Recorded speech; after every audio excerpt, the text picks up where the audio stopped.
In a 162-game season, a playoff hopeful team will need everyone on the roster to contribute, and that is what is happening in Oakland.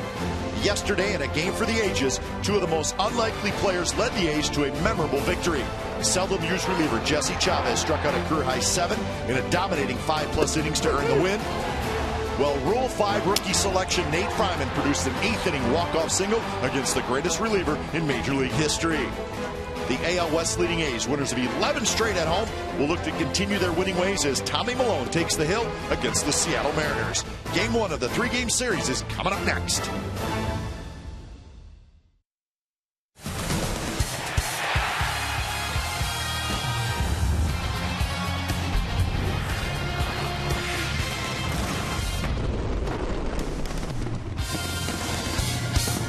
Friday Night Baseball coming to you from the O.co Coliseum, a special night. It is superhero night at the ballpark. Fireworks coming up after the game, so Josh Reddick is happy. Right. He's got a little superhero in him. And speaking of heroes, that's the guy from yesterday's 18-inning win, Nate Fryman. So it's the first of 3 from the Coliseum. It's the Seattle Mariners and the Oakland A's coming up on Comcast Sportsnet California. Hey again, everybody. Welcome to Oakland A's Baseball. Along with Ray Fosse, I'm Glenn Kuiper. Well, we got our energy back after working 18 innings. Really wasn't that bad, was it? No. Nah, no problem. I tell you what, though, you play 18 innings and you hold the opposition to just 2 runs, Ray. There's going to be a lot of pitching heroes, so let's give the A's bullpen their due. Well, you can start with Jared Parker going 8 innings, which helped the bullpen because once they came in, it was all bullpen for a lot of innings. Starting with the closer, Graham Balfour did a great job and then needed to go a little bit longer. How about with Ryan Cook? Jerry Blevins followed him.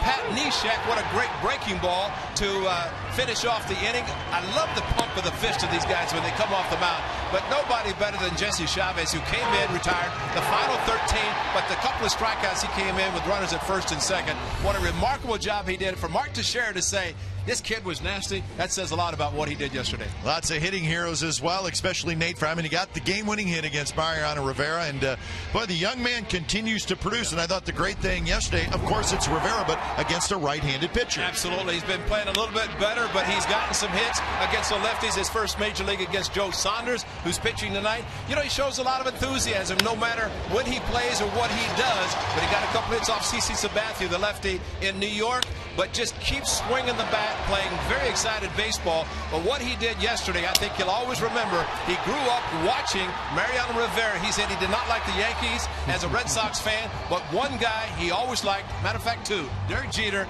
and the great one, Mariano Rivera. So for him to get the game-winning hit against the best yesterday, something he'll always remember. And he is in the lineup tonight, hitting 5th and playing first base. So this is the 3rd series of the year between these two AL West teams. It's the Mariners and the Athletics coming up from the Coliseum. We'll have lineups and first pitch when we come back.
Comcast Sportsnet California is brought to you by Jack in the Box. Now's your chance to go big at Jack in the Box. Try Jack's Big Stack Burger. 2 jumbo beef patties stacked with onion rings, cheese, and pickles.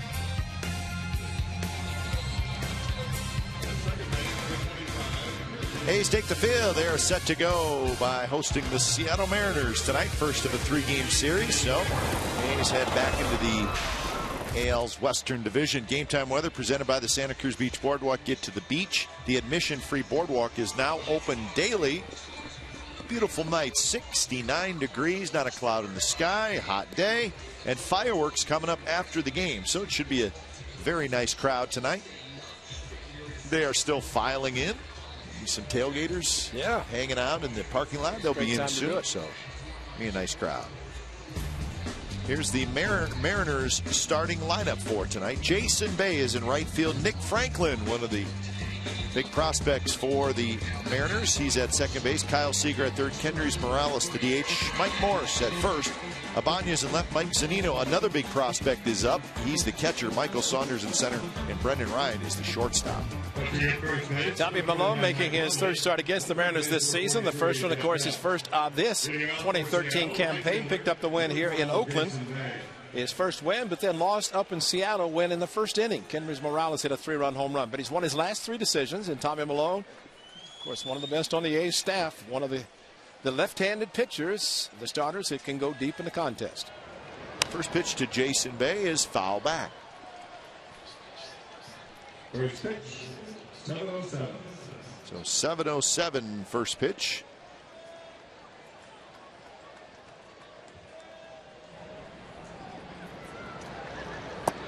Jason Bay, probably not the first guy that you would think would be leading off for the Seattle Mariners, but he swung at the first pitch. That says a lot. And he rips this one down the left field line. Smith cuts it off. Bay with a big turn. He'll stop there. So the ball game starts with a Jason Bay base hit to left. Here's the defense for the Athletics tonight. You saw Smith in left. Young is in center. Reddick is in right. Rosales at third. Lowry at short. Sogard at second. Fryman at first. And Norris is the catcher.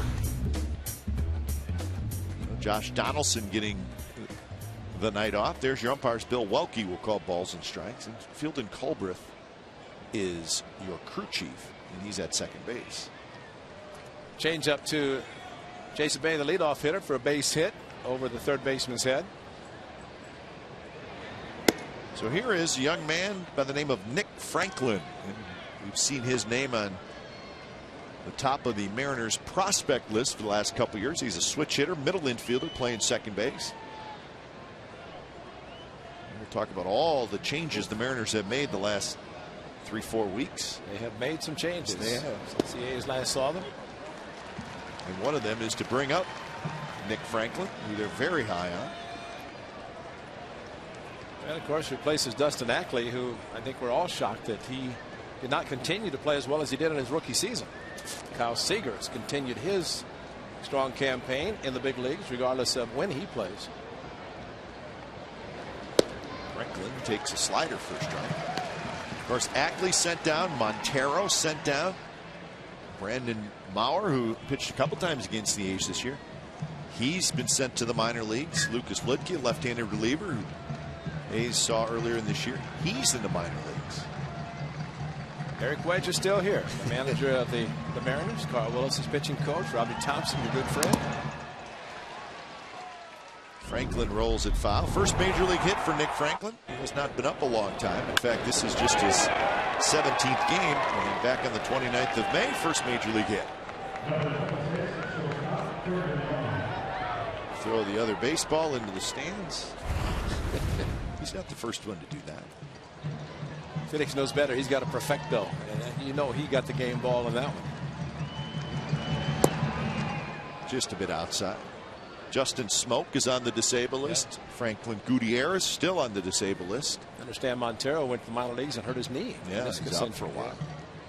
So those are all names that we've seen the first 2 series that these teams have played, but they are not around this time.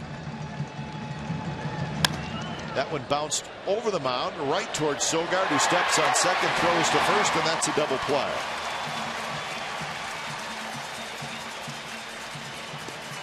That's the way things are going for the A's, and you got to keep enjoying every second of it. Sogard playing him perfectly, just a couple of steps to his right over the bag, takes his time, steps on the bag, and that quickly, after a leadoff single, a 4-3 double play. But, you know, also thinking about what Seth Smith did to get to the ball quickly on Bae, holding him to a single, keeping the double play in order. Well, then a lot of times down the left field line, it's going to be a double, but Smitty got to it quick. 2 outs for Kyle Seager.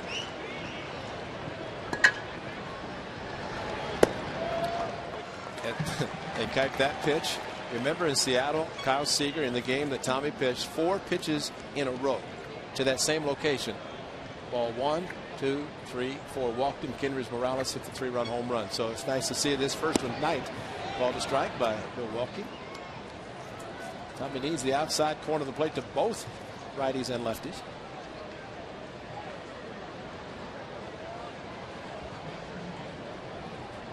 .285 the average for Seager. 8 home runs, 30 RBI, so he's having a nice season after having a good season last year as well. So he is entrenched as third baseman for the Seattle Mariners. And when your club is down 5-1 with the 14th inning, and Addison Reed, the closer for the White Sox, is on the mound, you get a grand slam to tie it. It's pretty special. It's going to keep you in the game a long time. 3-1 pitch is a strike outside corner. Well, the man behind the plate catching the ball, the guy who caught 18 innings yesterday, Derek Norris. As we talked yesterday, he's got the game and yesterday. And oh, by the way, Joe Saunders, a lefty's on the mound tonight for the Mariners, so I figure he's going to be in there and loving every minute of it. The Iron Man, one of them for the Athletics. And the 3-2 pitch is a bit low, and Seager has a 2-out walk.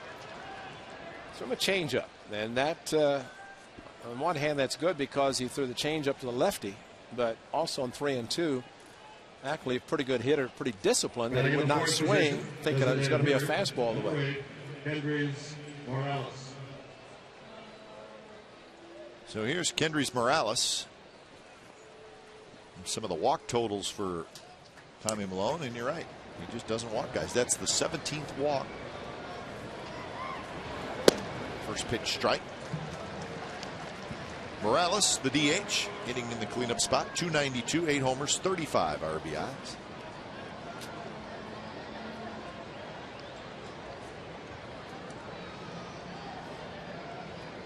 He is a switch hitter.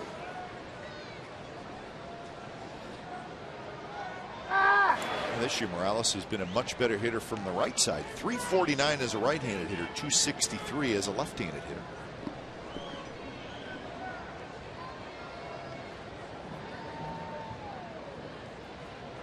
Just underway from the Coliseum on a beautiful night for baseball.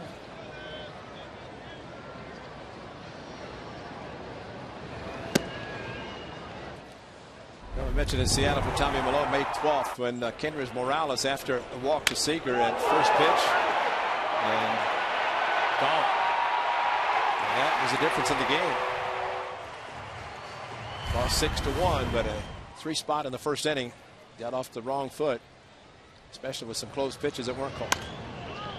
That one line foul into the seats.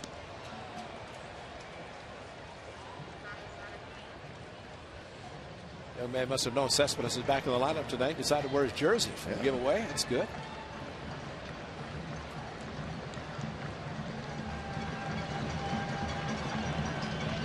So 1-2 the count to Morales.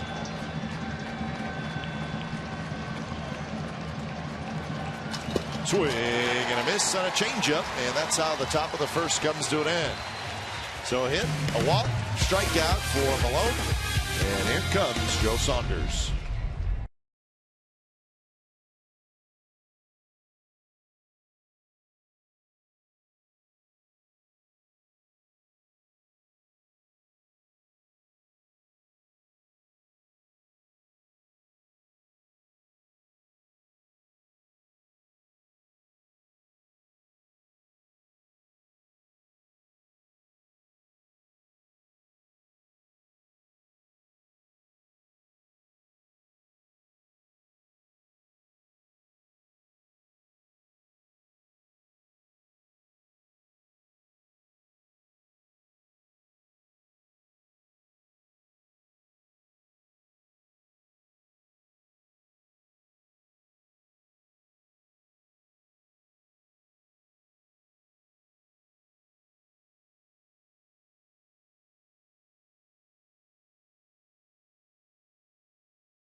pictures that are out in left field. Well, they got superhero glasses on, and that includes my partner's picture, which we will show you soon. Here's the lineup for the Athletics: Young, Smith, Lowry, Cespedes, Fryman, Norris, Reddick, Rosales, Sogard. Rosales playing third base. And it's Safeco Joe pitching at the Coliseum. Safeco Joe pitched very well against the A's, and that was on Mother's Day, the May 12th, that Tommy Malone and he hooked up. And Joe Saunders pitched well, 6 in the third innings, but really does not have overpowering things, overpowering pitches, but he knows how to pitch. He's changed his speeds very effectively, and the Mariners got him to put in the rotation, and really the top three aren't that bad with King, Felix, Iwakuma, and Joe Saunders. Let's take a look at the defense. Ibanez, Saunders, Bay in the outfield. Seager, Ryan, Franklin, Morse on the infield. And Mike Zunino, the rookie catcher, behind the plate. You know, we should not forget also Jeremy Bonderman and Aaron Harang complete the rotation of the Mariners. Big Aaron continuing to pitch well. Right, that's part of those changes we were talking about. And the Mariners just signed Henry Blanco. That's right. And he's catching it, his backup catcher. Yeah. Kelly Shopick was let go, and Henry Blanco signed, so he's here. There's a shot left center field, and that's a hit. Ibanez cuts it off, spins around, and gets it back in. And Young has a leadoff single.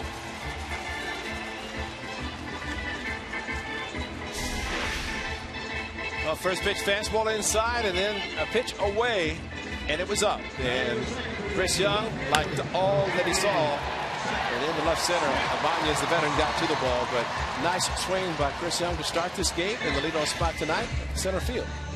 Exmo is brought to you by Cache Creek Casino Resort.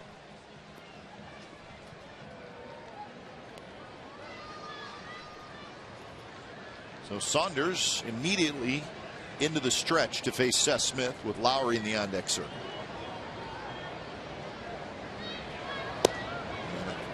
Pitch outside corner, call to strike. Smith hitting .273, 5 homers, 25 RBIs.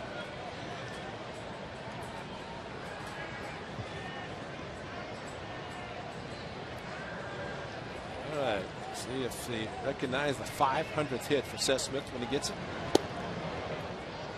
You know, with Josh Donaldson injured as well as Coco Crisp not in the lineup tonight, Cespedes at DH. Kind of creates a little bit of a different lineup for Bob Melvin against the lefty, because he actually has 3 lefties, true lefties in the lineup: Smith, Reddick, and Sogard.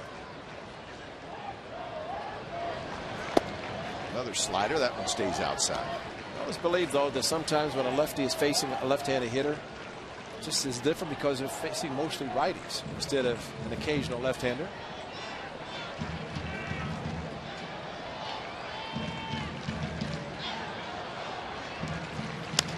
That one bounced towards second. This could be 2, and it will be 2. 4-6-3 on the Mariners double play. Well, we mentioned Josh Donaldson not in the lineup tonight. This was his final at bat, and he was just moving kind of slow. And the reports that I read today, Ray, was that he had a knot in his hamstring. It was bothering him a little bit in the field. In the field, yeah. He said it affected him more in the field, and then when he hit, he just had to shut it down. And you know, when you play an extra inning game, you're over 5.5 hours. Guys get dehydrated. Sure, I mean, it's really important to hydrate as much as possible, and you wouldn't think as much here in this climate versus where the A's are going next week to Arlington, Texas, where it's extremely hot. Yeah. But the hydration is. But it was important. a day game too, right? I mean, that could take it. That could be part of the deal. Yeah. And it was warm yesterday. Well, I think what John Jaso said, if you think about it, and he said during the game, you think about, what was my last meal? 9:30, 10 o'clock in the morning, and you're playing at 6:30 at night. And sure, you might have a snack or two, but you get wrapped up in the game. And Jason was a DH, and you know, it's just you're concentrating on playing. Toward right center, Bay a long run, and he makes a nice running catch. Side retired. So both teams get leadoff singles in the first. 2-0 with it. We're scoreless after 1.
Holiday Series, July 2nd through the 4th. The July 3rd game features a post-game patriotic fireworks show.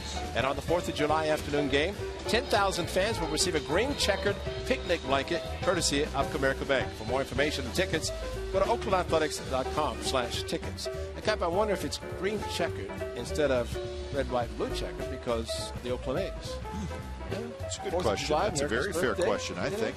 But green checkered, you'd have to figure it's an Oakland A's theme, so why not?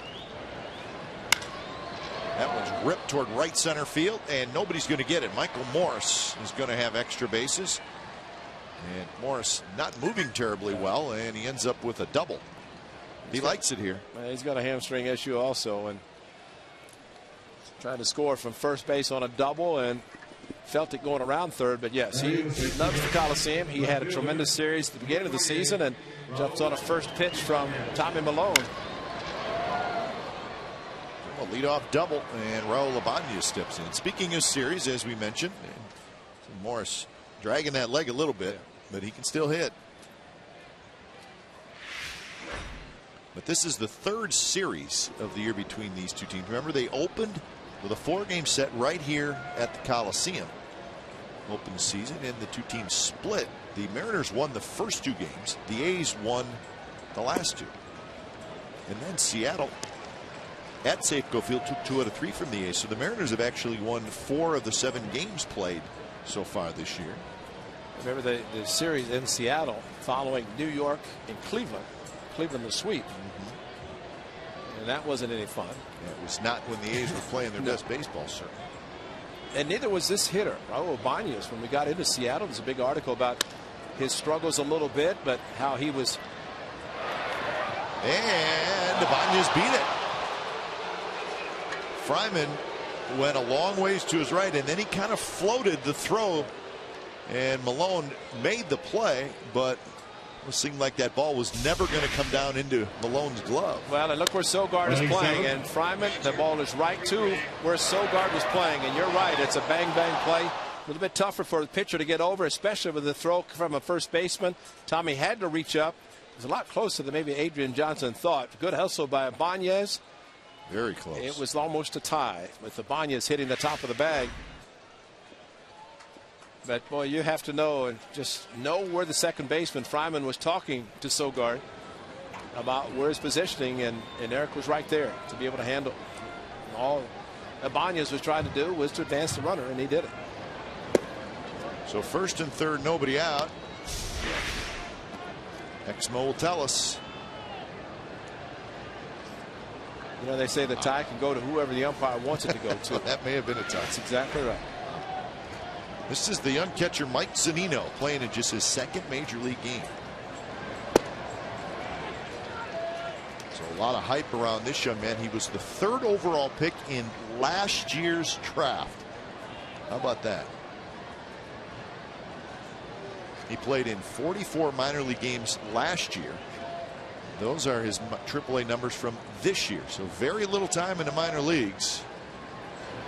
And a very high draft pick. Bounce toward short.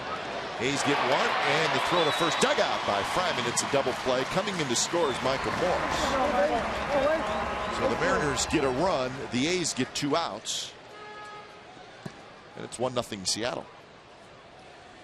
Well, you can look at it this way. If Tommy Milone does a great job inducing the double play, as Zunino tried to pull the outside off-speed pitch, but you know, if they do get Ibanez at first, the runners at third, the infield is probably going to play back, and that run's going to score anyway. But this case, it's a double play.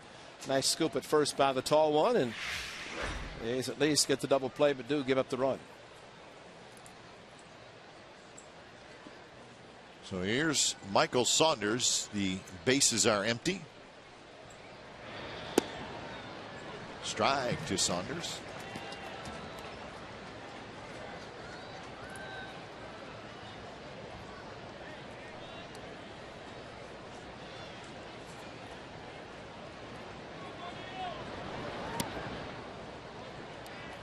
Give you good news from Arlington again. The Toronto Blue Jays shut out the Texas Rangers 8-0.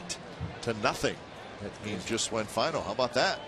3-1 last night. So in back-to-back games, the total of just 1 run that the Rangers have scored. So the Rangers have now lost 4 in a row and 8 out of their last 10. That coupled with the A's great play. That's why the A's now, with that loss, have a 2.5 game lead in the AL West. So on the ground, right to Sogard. Side retired. A run on 2 hits for the Mariners. Bottom of the second, coming up 1-0 Seattle.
Is brought to you by GoPro, the world's most versatile camera. GoPro, be a hero.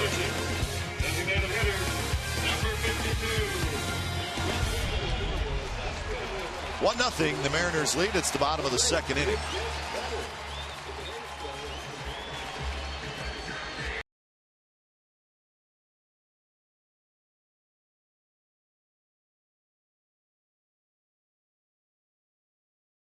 Smith to hit into a 4-6-3 double play.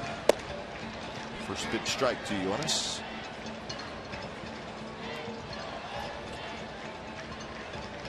The 9-40. 9-pitch first inning for Joe Saunders, and not wanting to give it in a nice groove.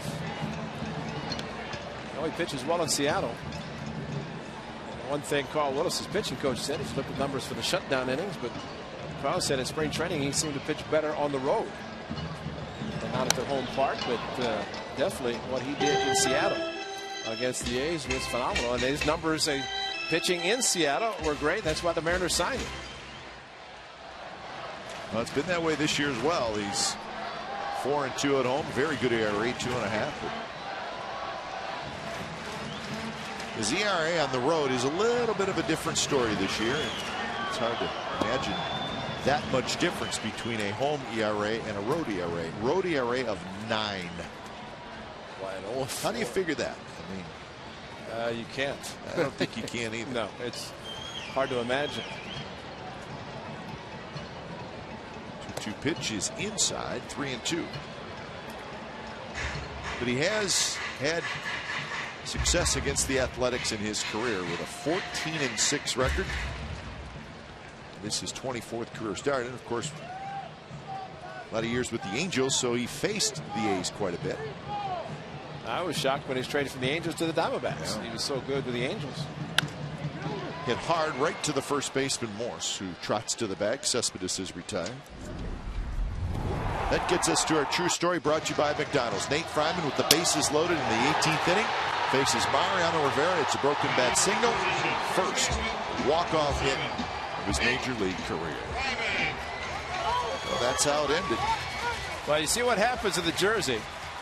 And of course, he did our interview without his jersey. He's so excited today. Of course, excited to get the double pie from Josh Reddick, which that was expected. but he said his jersey was just mangled, torn off his body. And he said, I got to keep it. They gave it to him.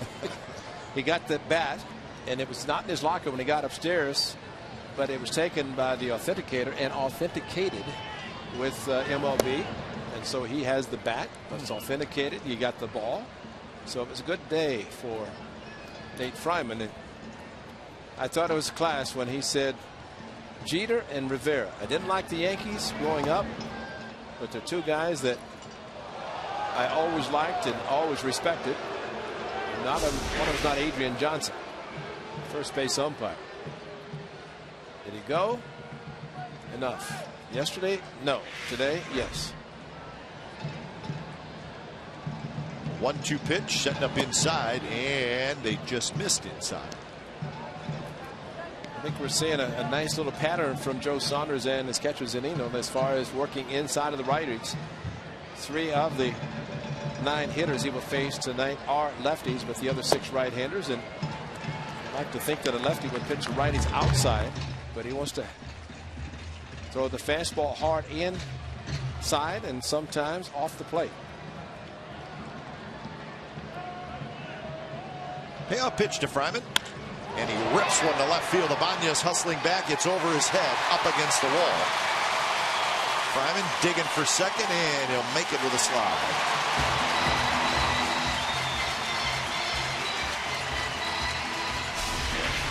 .92 mile-an-hour fastball, took some inside and got a chance to extend the arms, and this was a bullet.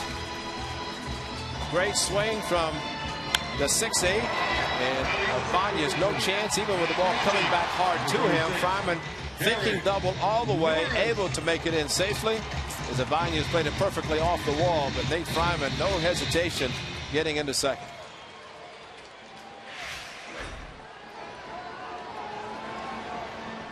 Yeah, it's just a great at bat where he got the count in his favor, and Saunders was forced to throw him a strike. Did chase inside. First pitch to Norris is hit up the middle, and that's a base hit. Saunders charges, and they're going to hold Fryman in. The ball is kicked around. Now Fryman's going to try to score. The throw to the plate is in time, and they got him. Wow. But he was not coming home until there was a juggle out in center field, and then he took off.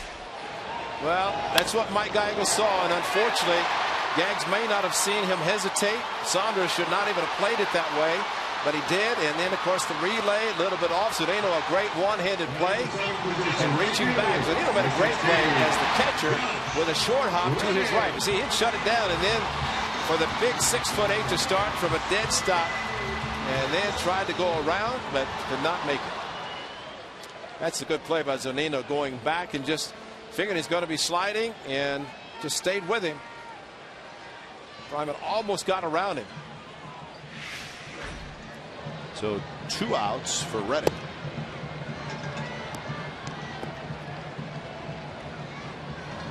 Yeah, I think the catcher deserves a lot of credit on that play.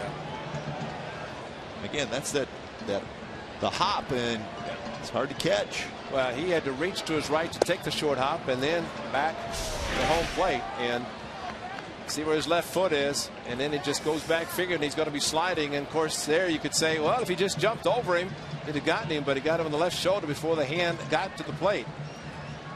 And that is an outstanding play by the young catcher. 2 to Reddick is called the ball. 1-2. Reddick 187 with 2 homers, 18 RBIs. 1 for 7 in his career against Reddick.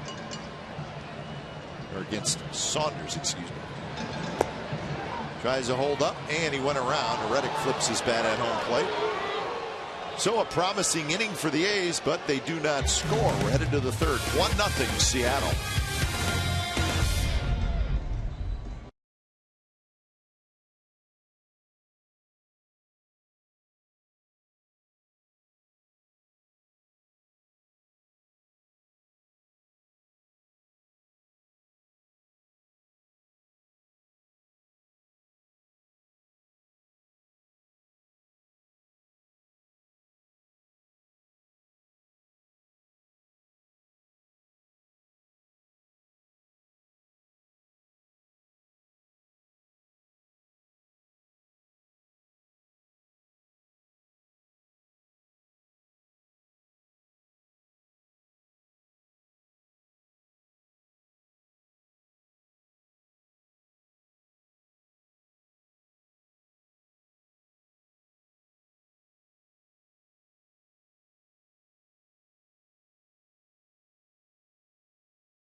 and more will serve fans mug root beer floats for $2 each. A limited supply of signed Ryan Cook mugs will be available for $25. $15 non-autographed mugs are also available.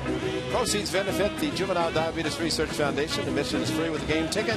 Mug root beer float day is presented by Pepsi. Ice cream is donated by Dryers.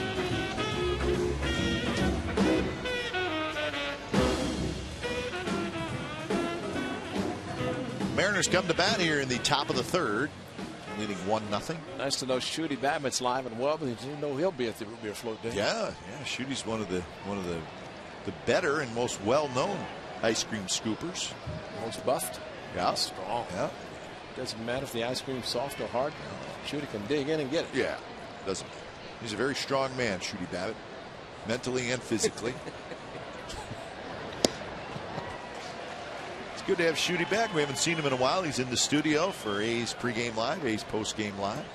Well, it's always great too when Shooty is there because the quotes. I mean, his knowledge. I mean, that what was it about the autopsy? The autopsy. Yeah. Numbers are like autopsies. Nobody's going to get this one, and Brendan Ryan is going to head to second, and he's going to have a leadoff double. So, for the third inning in a row, the Seattle Mariners have their leadoff man aboard, and the second time it's a double. Got an off-speed pitch and going opposite field, and it has to be location for Tommy Milone, and that's always the key. Number 12, Jason Bay. Up is the pitch, away, and Ryan is one that seems like, you look at his average, which, as we have said often, that Eric Wedge appreciates his defense, which is outstanding, but it seems to always hurt the A's offense.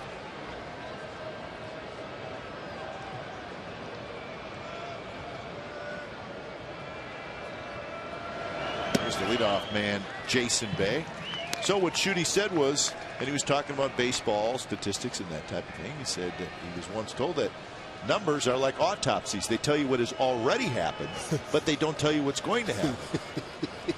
Can't argue with that. That is brilliant. It's a Shootyism. I think he got it from somebody else, I believe he said, but it's a Shootyism for us. I think it's just a marvelous statement, just something that we'll just have to always remember, maybe to jot down. I can guarantee you I will never ever forget that.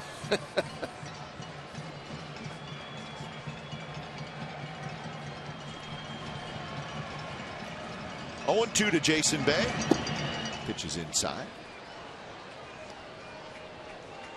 Did you get the feeling there's people at home just scrambling for a notebook, writing that down? Numbers are like autopsies. They tell you what has already happened. That is beautiful. Bay singled leading off the ball game. And he takes a breaking ball down and in.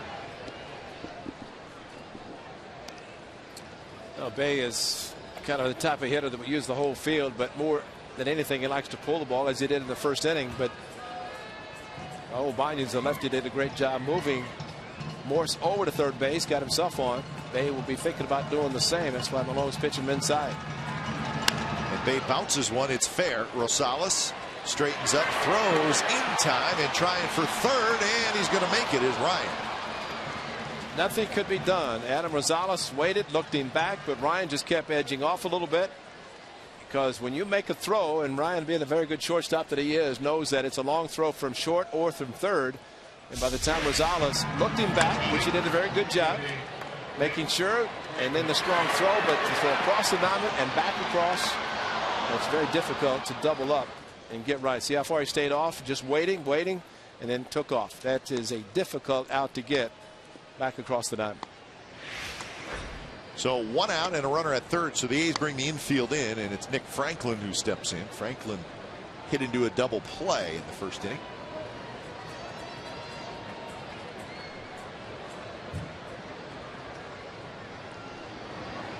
Franklin takes a strike on the inside corner.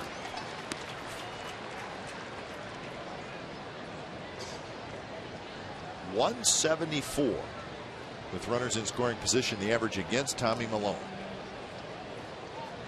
So he's trying to bear down here with a runner at third and one out. Rolled foul, and he's ahead in the count 0-2, so he's got some room to work now. Got him to hit into a double play. The ball over the mound his first at bat, which this same ball, of course, would score the run. But Tommy Milone has a great changeup, and that's when you try to get a strikeout. Release the ball similar to his fastball and pull the string, and that's a good one for him to try to get the strikeout with the infield in. 2 pitches high.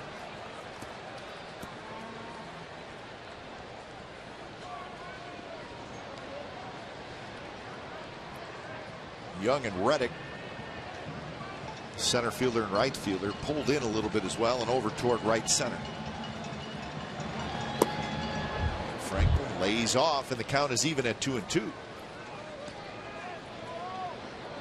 So 4 hits for the Mariners, and they're threatening to score again here in the third.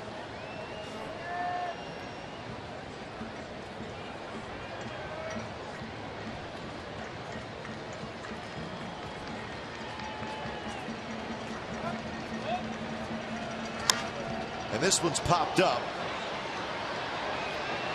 Reddick is under it, and Ryan is coming. The throw to the plate is right there, and he goes about a third of the way and then hustles back to third. So Ryan, wow, he was running hard, and he got about a third of the way and then stopped and went back. Well, that's the best thing to do from the runner standpoint. To look like he's going, he can look at the throw coming from Josh Reddick, but that's the Gold Glover, and a perfect throw from Reddick, set up perfectly, and a one-hop to Derek Norris. Handcuffed him a little bit, but Ryan, I mean, that's a great dig. Great bluff coming down the line, and of course the crowd loved the strong throw from Reddick. Couldn't have hit it to a better guy. It's a big out. So he could probably almost read it. I mean, if he can clearly see that ball is going to airmail the catcher, he's going to keep running. Absolutely. Any throw offline. He's got a pretty good line at the trajectory of the ball. Notice also how he got behind the bag and then pushed off the front to get started better. A lot of guys would just push off the front of the bag, but he started behind. Looks like he's starter's block for the Trackster. 1-0 pitch is a strike on the outside corner to Kyle Seager, who walked in the first inning.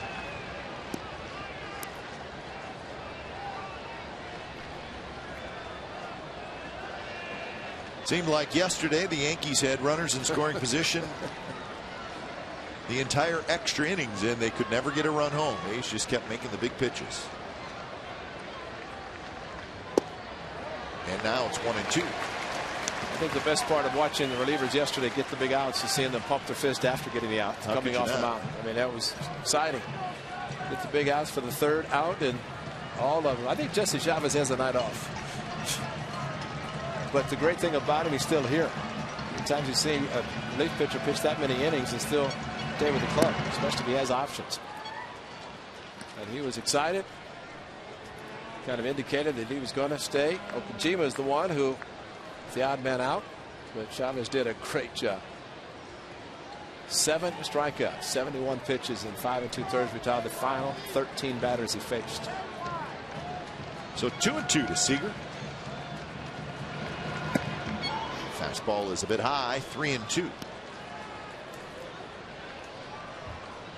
Brendan Ryan is at third. He led off this inning with a double.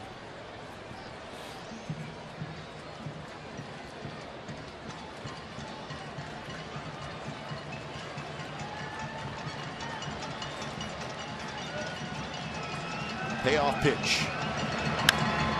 Popped up to left field. Smith is under it, and Milone gets out of the jam. Mariners do not score. That right there, folks, is Billy McKinney, the A's #1 draft pick this year, and he is in the booth, and we're going to chat with him when we come back.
1-0 Mariners lead, bottom of the third. You see us up in the booth, and you see a young man sitting next to us.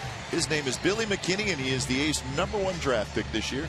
Billy, congratulations on being a member of the Oakland A's. Has to be exciting. Oh, yeah. I'm excited to come out here and play, and thank you very much. No problem. We were watching you today. You had a chance to work out. How did it go? Were you nervous? The first few swings I was, but then I kind of calmed down. Jonas was hitting balls 400, 500 feet. So you're in the same group, huh? Yes, sir. That's not good. It was fun, though. How many wooden bats have you used? I mean, I was fortunate to play up the last 2 summers, so I played a lot of wood bat leagues and everything. But so, I mean, I'm kind of used to it now, and I've busted my fair share of wood bats for sure.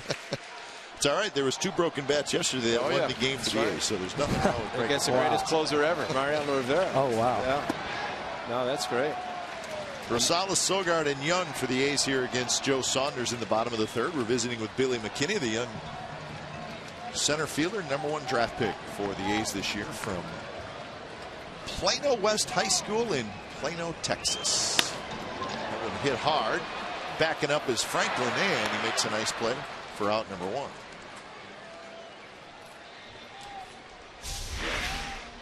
We'll chat with Adam Rosales. So everybody treat you all right down there? Yeah, I mean, I felt welcomed really well, and they were really nice and good ball players, really. I actually hit with Rosales as well. He was in the group with us, and he took great BP as well. So how did it feel to stand in a big league diamond and take batting practice? Have you ever hit on a big league field before? I've hit it a few, but this one is just, it's way more special now that I'm a part of the organization. Exactly. Oh, it's special, all right. Oh, yeah, absolutely. You call that, see Mount Davis up there? Yeah, huge. Yes, that's sir. Special. That's special. Oh, yeah. Yeah. Oh, yeah. And that's one you never forget. Oh. So tell us about how you found out. Who called you? How does it work when you're sitting at home waiting for that call and you find out that you're the #1 draft pick? Take us through how it all went. Well, actually, I was fortunate to have the opportunity to be at the draft. So you were there. So okay. I was at the draft, and they had a teleprompter actually up where the reporters were, and I saw the earlier draft picks, and you could see their names when they were going to be called a few minutes before. But I decided to stop looking at that, and I wanted to be surprised. So when they called my name, I just dropped, and it was just a dream come true to have somebody call Bud Selig call my name to be a pro ball player for the Oakland A's, definitely. Well, you have A's great general manager Billy Beane. He's eyeballing you. You get wearing the #1 too. Yeah, that's what they gave me. Man, that's great. Yeah. Well, you're #1, so they give you #1. I guess so. It was in my locker, so Were you going to go to college? I mean, or high school, which is great because you get to start young. But any college possibilities if you hadn't been drafted or if you didn't sign? I had signed with TCU, and that's what I was looking at as a backup plan, really. And if pro ball didn't work out, I was going to go there. But the bottom line, you want to play, right? Yes, play sir. Pro ball. I don't blame you. Try to achieve my dream. I don't blame you. It's a great dream. Great to have you here, and great that you're going to go out and start playing. And remember when Barry Zito signed, and he was in our booth just almost as soon as he drafted, like yourself, and he said, my goal is to get back here as quickly as possible to be on the field. And he said, that's the reason I signed as quickly as I did. So it's a great attribute to you. Of course, being as a high school player, he was a college player, but still, you get a great opportunity to start, and you'll enjoy it every bit of it. Exactly. See, I went to Cleveland when my first one was Cleveland Municipal Stadium. Really? That was unbelievable. But they had great cheeseburgers. Oh, wow. That was the best part of signing and working out in Cleveland, to get the chance to have the cheeseburgers afterwards. A little flare behind first, and it's just foul. That's right. You and Ray have something very good. It was just a couple years ago that Ray was a first-round draft pick. Really? Like 3-4 years ago. Wow. Oh, here we go. Here's a look at our guy. So you lefty all the way around, huh? Yes, sir. That's great. Well, that looks like a big league park to me right there. That was Petco right. in San Diego, yes. Now, you had 2 different numbers. What happened? 23 and 15. 23 is my number, and 15, I guess, is a backup. 23 was already taken at that game, Oh, so they I said see. I had That to use game, another okay. number, but You're a star, though. You should have got what you wanted. I wish, but Yeah, didn't work out that way. There's I your guess. 15 Oh, right there it there. is. Yeah.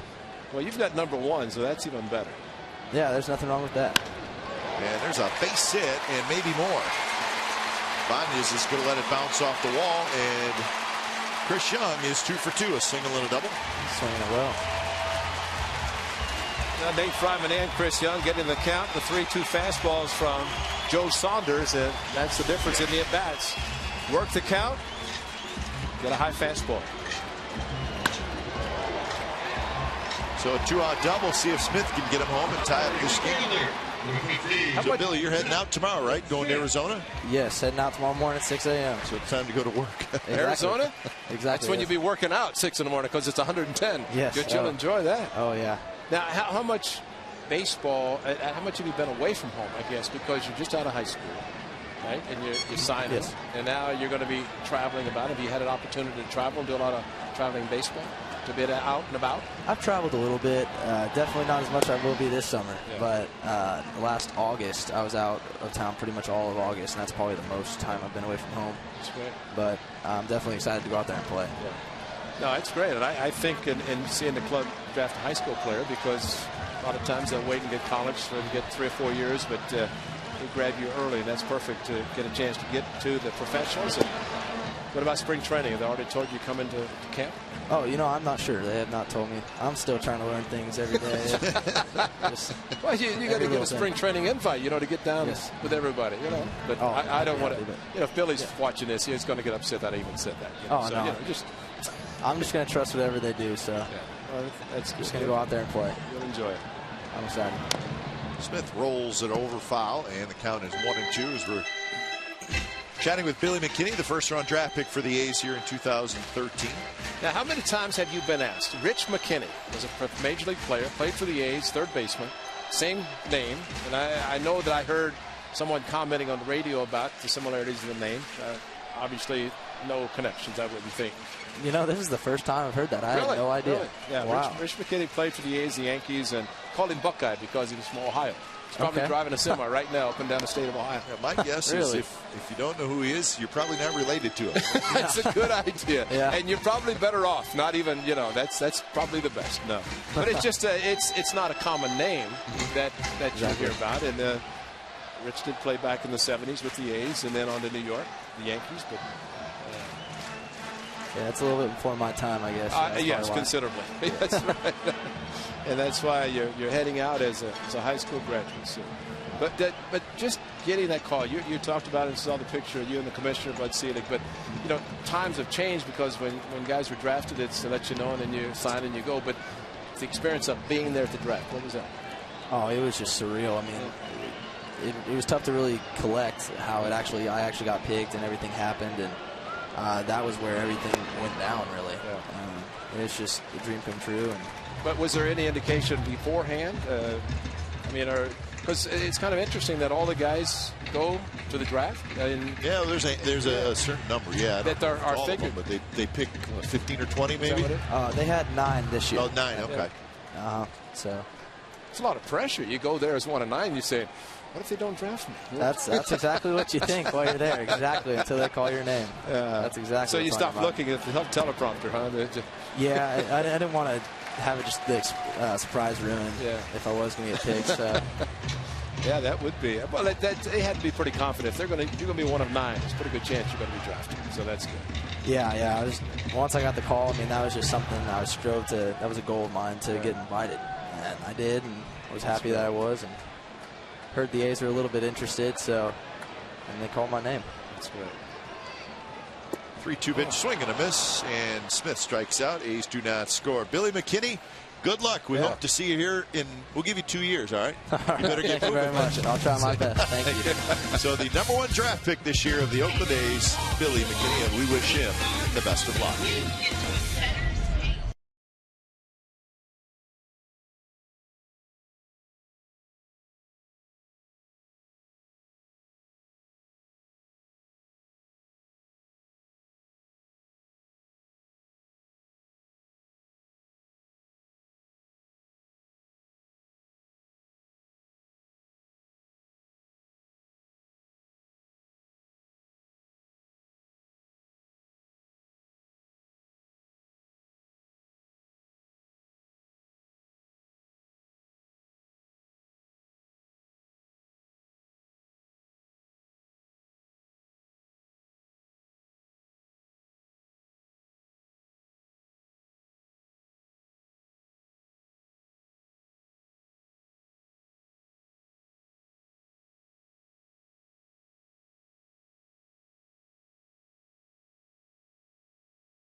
get final scores of your favorite team sent directly to your phone. Text Athletics to 82653 to receive A's final score alerts.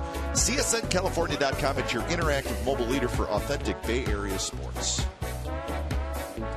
What an exciting young man. Yeah. He is excited. Nice Don't young blame man. him. Don't blame Wish him. him the best of luck. 1-0, the Mariners lead. It'll be Morales, Morse, and Ibanez. And that one's ripped to center, and that's hit well. Young going back, still going back, and he is going to be able to turn around right at the wall and make the catch. Morales hit it about as far as you can without hitting it over the fence. Cap, there's a difference of a fastball and a changeup. 80 miles per hour. He pretty much had to provide his own power, and that's just the biggest part of the diamond, the park, and Chris Young had it played perfectly. Hit the warning track, couple of steps against the wall. Kendrys Morales having to provide his own power, talking to himself about, thought he had one. Just missed it. First pitch to Mike Morse is inside. Morse doubled and scored in the second inning. I think it's great for a young man, a high school player, to be drafted, because that gives him a lot of times to develop as a professional. And obviously the A's think a lot about him to be able to draft him as a high school player versus letting him go to college and spend 3 or 4 years try to get him develop a little bit more. Slid over to visit with the radio guys. The A team, half of the A team over there. That's Yeah, they were looking at us like, are you ever going to let us talk to this young man? I think there was a little friction between radio and TV in between innings. We'll have to make sure that everything's okay by the time the post game comes around. maybe we'll have Billy McKinney right between us. It's not all hunky-dory between us. This fine broadcasting team for the A's. Sometimes there's some difference of opinion. I'll take Catronio, you take Korak, all right?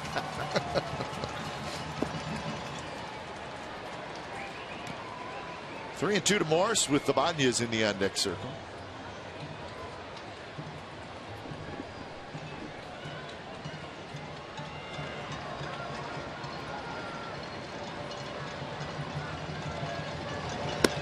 And it's a walk. Second walk issued by Tommy Malone. And here's Ibanez, who had an infield hit in the second inning. Angels and the Yankees are in the fourth inning down in Anaheim, with the Angels leading 1-0. Pitching matchup down there tonight. Pettit and Wilson, a couple of veteran left-handers. So Andy Pettit just got career win number 250 in his last start. Well, Andy Pettit was talking about his 19-year-old son who is going to Baylor, and asked him how much longer he's going to play to the Yankees, and he said, I want to watch my son play. And can't blame him. Yeah. GCU is probably a pretty good score too, so that the A's were not able to, at least they were able to convince McMillan to sign. High pop-up, foul territory. Rosales reaches up, makes the catch.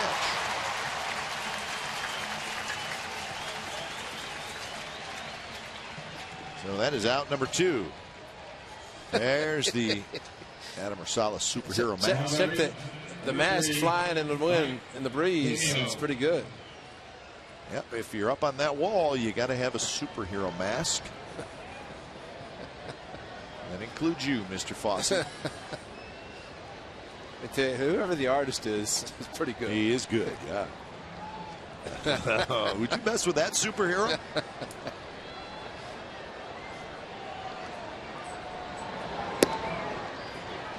Here's Mike Zunino, who hit into a double play, got a run home. That was in the second inning. Speaking of high draft picks, as we mentioned, first position player from that 2012 draft to get to the big leagues. Position player, the key word there. The real key for this young man to get to the big league so quickly is, regardless of what he did as an amateur, high school, college, you know, it takes longer for a catcher to learn how to call a game, and usually it takes more time in the minor leagues for that to be accomplished, and that's the difference. Catcher versus maybe another position player, even a pitcher. Zunino, yeah, he's got all the accolades from college. Yeah. He went to the University of Florida, and how about last year, Ray? Golden Spikes Award, Johnny Bench Award, and the Dick Hauser Trophy winner. And Golden Spikes, of course, is the best college player. Johnny Bench Award is the best college catcher. I'm not surprised he's in the big leagues as young as he is. And he takes a 2-1 fastball for a strike. He's from Cape Coral, Florida. But you know, a lot of times in high school and college, the pitches are called, not just throw overs and pitch outs, but the actual pitches. I know Max Stassi, who signed with the A's and of course traded to Houston, but he said in high school his dad let him call his own game, and that's unusual for a high school player these days to get a chance to call his own game. And even in college, you see the coaches even through the signs and calling the game. This is his first major league hit on Wednesday. That was the first start for him, so this is just his second major league start. That's 3 hits. Is that the same one? Same swing. Mike Zunino. Would imagine we'll see a lot of him in the future.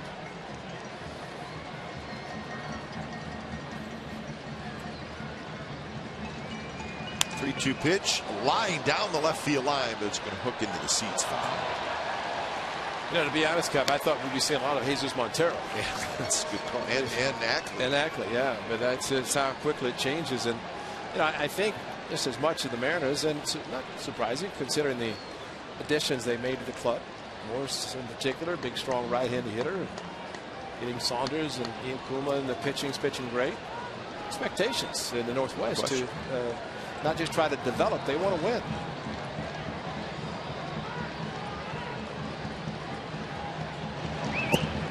Yeah, I don't think there's any doubt that the Mariners, and they still very well may be, but they thought that it would be a year of significant improvement. Last year, they lost 87 games. Now batting, number 55, Michael Saunders. But it's been a while. Last postseason appearance for Seattle was way back in 2001, and that's when they had the season where they won 116 games. The A's won the wild card that year. Won the wild card and 14, 15 behind. Yeah. That kind of a record.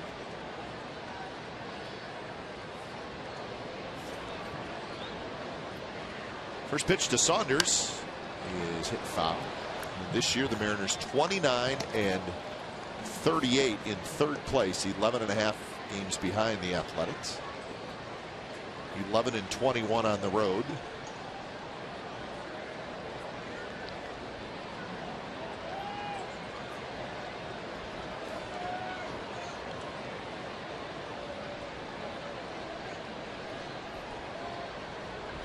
Morris at second, Zunino at first.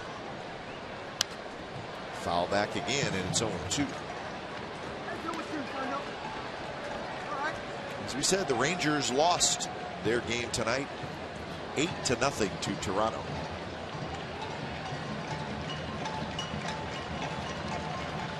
Astros just beat the White Sox 2-1. That game just went final.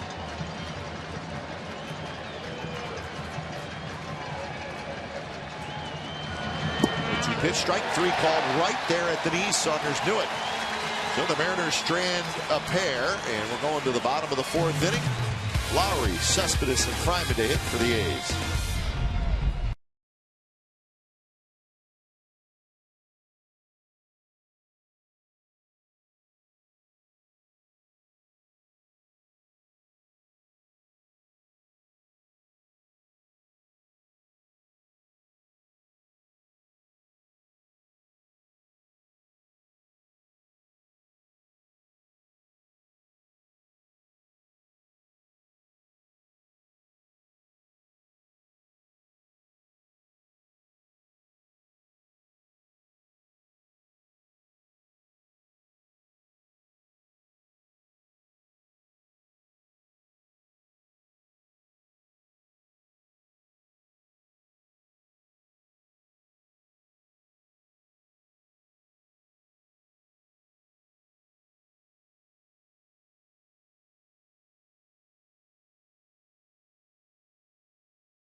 AT&T. Who are the 3 players in Oakland A's history with walk-off hits versus Mariano Rivera?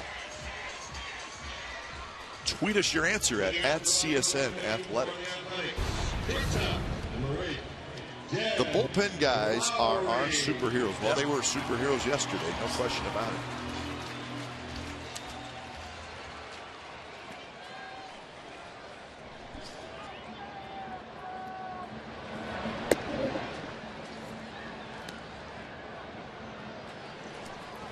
So Lowry to lead it off.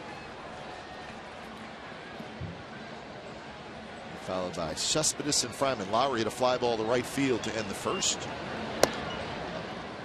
And the A's, at least a base runner, a hit in each of the first 3 innings. 2 in the second, but they had to feel pretty good about themselves that at least they have something going against Joe Saunders. Bouncer, left side of the diamond. Seager has it, and that's out by 1. Some notes from the game yesterday. It took 5 hours and 35 minutes. That's the longest, the 4th longest in Oakland A's history, and it was the longest day game in Coliseum history. Second team in Major League Baseball history with 2 games of 18 or more innings in the same season. That's right, we had a 19-inning game as well. A's bullpen, 10 shutout innings. And how about the note right above that? The Yankees' 4 through 7 hitters were 0 for 28. How about that picture to the right? Rivera walking off with his head down, and Nate Fryman, the excited one, with his hand up in the air. It was Teixeira, Hafner, Youkilis, and Wells that went 0 for 28. Kevin Youkilis today was placed on the disabled list. Story said he woke up this morning with numbness in his right foot. Wow. So they figured that he was going to get his back looked at. Bay has it. Cespedes is retired, and that's out number 2 here in the 4th inning. Ford right choice for tonight. We're going to go with Jesse Chavez. He got the win, and I think he did pitch the game of his life. Came in the 13th inning. He pitched 5 2/3 innings. He struck out 7, walked 2, and he threw 71 pitches. He was terrific. Well, that curveball, no wonder Mark Teixeira said he was nasty, his pitches. And when you throw the type of curveball that he does, a hard spinning down, that is. The last guy they threw was the best guy we faced all day. Guy was nasty. Didn't do our job, but give him credit. They should. And I tell you, that was Jesse Chavez and the bullpen. Complete bullpen did a great job all afternoon and into the night. So I read today, interesting, Jesse Chavez, 5 2/3 innings, right? So he did not quite get to 6 innings, but if he would have got to 6 innings, there would have been 4 quality starts yesterday. Right. That's of right. course, the 2 relievers did not start, so it's more of a joke than anything. But Adam Warren, their reliever, went 6 innings, 4 hits, no runs. It was a crazy day, no doubt about it. But I still say, and we watched yesterday and talked to Sean Doolittle after the game, and Doolittle went up to Skipper and Kurt Young and kept saying, I can pitch, I can pitch. But they stayed to the word. They did not pitch him in the game. 18 in the game, he did not get in. So it's a 3-up, 3-down inning for Joe Saunders, and we're moving to the 5th. 1-0 Seattle.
iPhone, iPad, Android, and BlackBerry 10. At-Bat delivers Oakland Athletics baseball with audio, pitch tracking, stats, news, highlights, and more. Text At-Bat to 31826 or visit OaklandAthletics.com for details.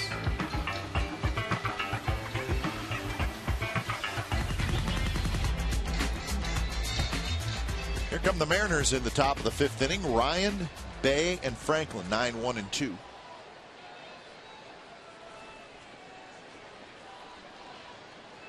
Ryan led off the 3rd inning with a double. The Mariners could not get him around to score. He was stranded at 3rd.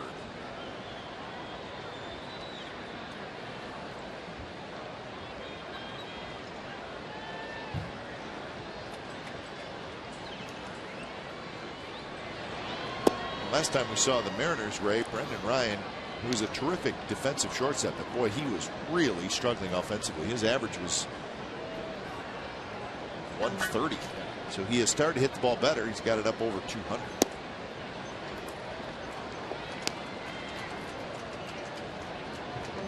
One and one the count. I think with some of the guys that struggled, and Ackley in particular, Central minor leagues, but the thing about Brendan Ryan that Eric Wedge has always appreciated his defense, and yeah, he's terrific. And it goes to show that some guys, if they don't play well, or they don't swing the bat well offensively, then the defense really doesn't matter. But in the case of Eric Wedge, knows the importance of a defensive shortstop, having the strength up the middle defensively. He's going to save a lot more than he's going to drive in, and Brendan Ryan's in that category. 2-2 the count.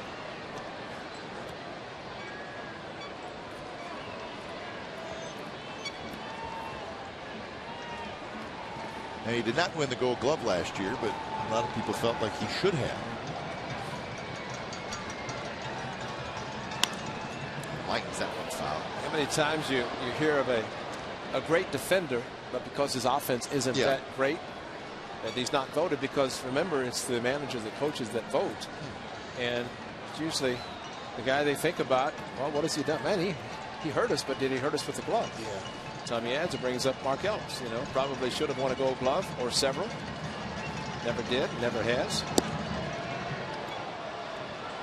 And it surprises me that that is the case with the people who are voting out, because those are the people you would think would realize, hey, this is not an award about offense. It's got nothing to do with offense. Rafael Palmeiro was a DH and won it for first base. That's where I lost a little hope for the Gold Glove on that one. Young has it. And that's out number 1. Ray, there's one more note that I wanted to run past you from our 18-inning marathon game yesterday, and I think you know it as we saw it at the end. There was 510 total pitches thrown in the game. That's amazing. 255 for the Yankees and 255 for the A's. That's unbelievable. That is too hard to believe. The exact same amount of pitches thrown by both teams.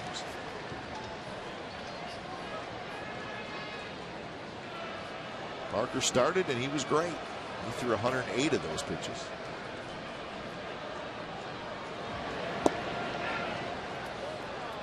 And I guess it just had to end with Nate Fryman's walk-off against Mariano Rivera, because if it had taken another pitch, then that would have been equal number. It had to end on that pitch. And what a surprise, huh? Rivera faced 2 hitters, 2 broken bat singles, and that's about how you got to beat the guy. And you know, Seth Smith, who got with him, you know, he said, I'm glad Rivera came in, because at least they know what they're going to get.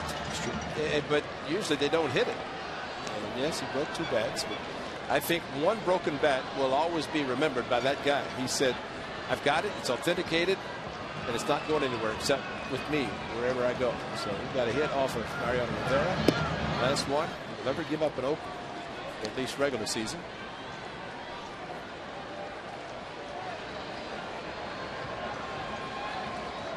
Three and 2 to Bay, who has singled and grounded out. He fouls this one just below us.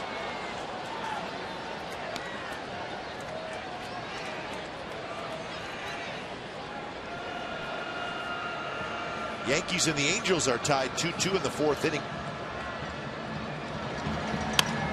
Bay with a shot. Nice play by Sogard on the short hop. Throws in time to get Bay. Sogard was playing right behind second base almost, and that allowed him to make the play. Well, there's a great feeling for a hitter. Man, I got a base hit up the middle, and next thing you know, you have to bust it to first base because your second baseman's right over the bag. And Bay came close to beating it out as Sogard had to go to the slide. Popped up quickly and a strong throw, and that's a very, very good play by Eric Sogard. Tommy Malone appreciated it.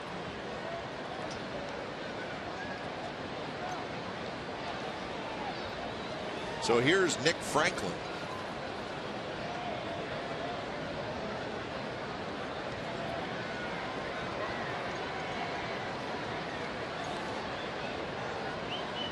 Franklin has hit into a double play and hit a fly ball to right field. His fly ball to right field came with one out and a runner at third, and it was not deep enough to get that runner home.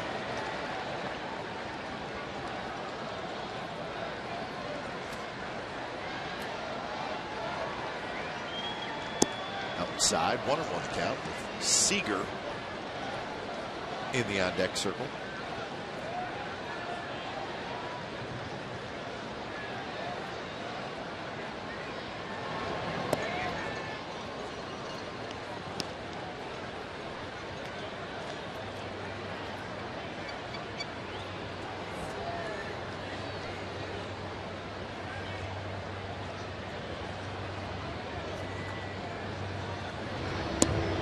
Changeup catches the outside corner.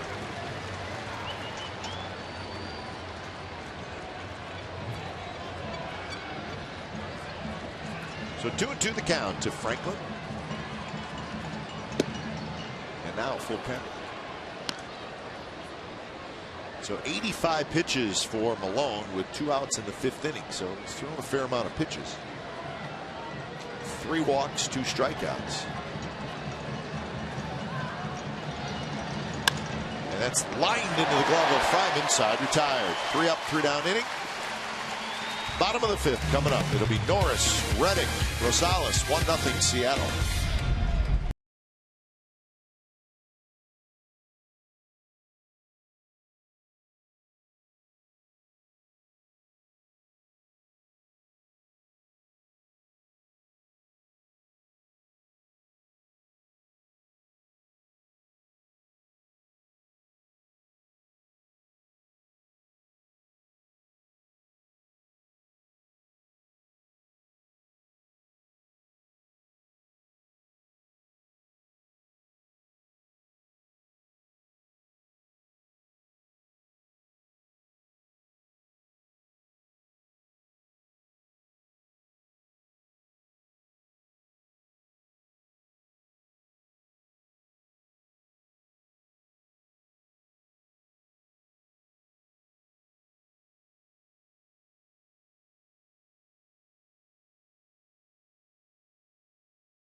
Here's in Oakland A's history with walk-off hits versus Mariano Rivera. We know Nate Fryman. We showed you Marco Scutaro yesterday, the home run off the foul hole, and Miguel Tejada did it back in 2003. 2-run double.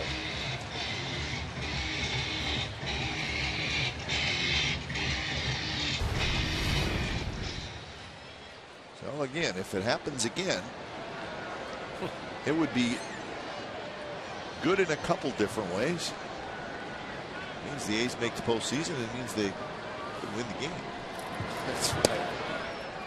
Well, you talk to some of the Yankee people, say we're not going to be there. Well, the Yankees are the Yankees. Man, you can't ever count them out. Not in that division. Yeah. Anybody could win that.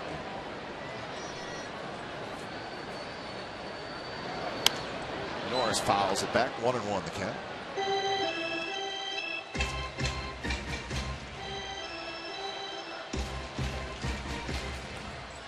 Nice play by Cara. She may be pregnant, but it doesn't matter. She can still make the play.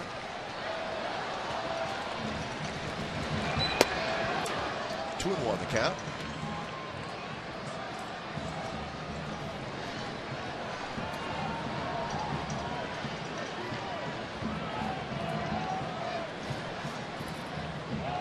Norris had a base hit in the second inning. And now he's ahead in the count 3-1.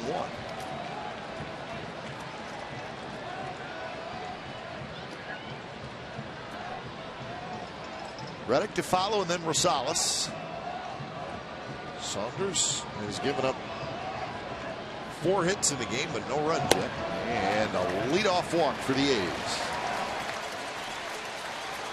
Well, you'd have to think that Derek Norris is going to have one tremendous game, considering 18 innings yesterday, back in the game tonight, and the fortunate thing. Remember, John Jason got hit up pretty badly. His right leg, lower part of the leg. Remember the ball that hit him kind of in the upper part of the shin. He said it got enough muscle to the side of the shin bone, which probably was very lucky, because we've seen those serious injuries that occurred, foul balls off the legs. Yeah, John Jaso did not look like he was having a whole lot of fun, but he ended up making a couple important base running plays.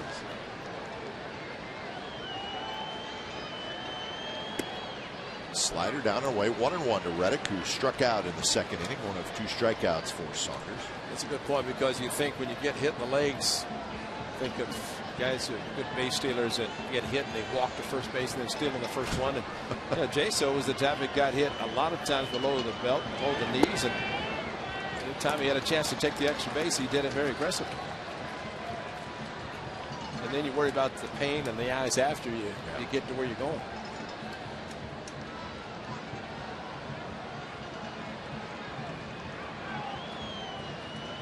Two 2-1 to Reddick. Hit hard right at the second baseman. Franklin has it, and that is not a double play, as Reddick, hustling down the line, is able to beat the throw. So he must have been hustling. That ball was hit fairly hard. Yeah, it looked like, with Ryan getting a nice feed from Franklin, but also watch Derek Norris, see him get down very quickly to the bag and force Ryan to hurry his throw. Yeah, he kind of backed up. Franklin did, and then a high throw. Ryan a nice recovery to make the play, but maybe just the fact that Franklin's throw looped a little bit towards second, but you cannot overlook the great hustle by Josh Reddick. So Reddick aboard for Adam Rosales, who grounded out to the second baseman in the third inning.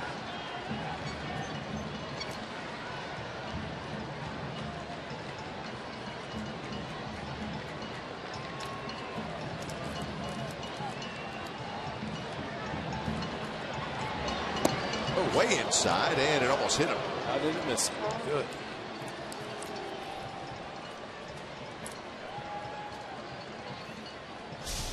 And you don't want to take one for the team when it's this hard down close to the shins.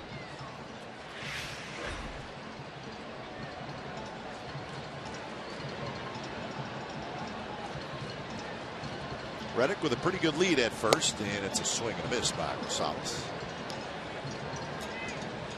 A's did not take batting practice today. No surprise there after the long game yesterday. In fact, they didn't really have to get to the ballpark quite as early as normal. They did anyway. They did anyway, it's true.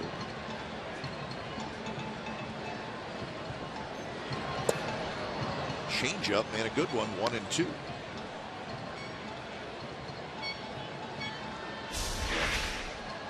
The off-speed pitch away, and Adam Rosales just see the bat at Exmo, showing the bat coming in, and just missed the baseball. If it had hit, it had been off the end of the bat.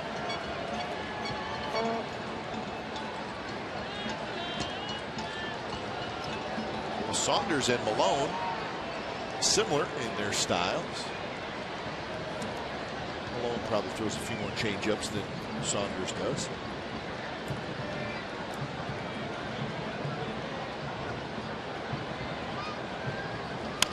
That one grounded slowly. Ryan gets the out at second, and Rosales will be safe at first. So that's out number 2. So Ryan did a good job of charging that ball to get the lead runner. Now batting second baseman, number 28, Aaron Sogard. And had to throw back across his body, and again the pitch outside, Adam trying to pull it. And there's just off the end of the bat with the Exmo showing where the ball hit the bat, and just not very much except the fact that Adam Rosales is able to run out of the box quickly, but Ryan going back across his body to get the lead runner. First pitch to Sogard is a strike.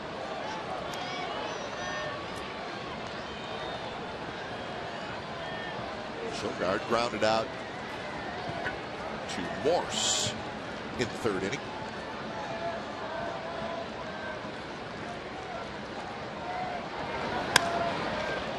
Shallow right field. Franklin backpedaling and almost a collision, and the ball scoots free, and that's going to allow Rosales to come around and score, and Sogard's going to stop at second. Wow. A huge break for the Athletics. Franklin and Bay collided. Either one of them could have caught it, and neither of them did. Well, and it had to be the outfielder's play. Franklin going out, but if there's no communication, makes it tough on the infielder. But an easy fly ball out. Rosales running with 2 strikes, backpedaling, and boy, just really that could have been a lot more serious than it was.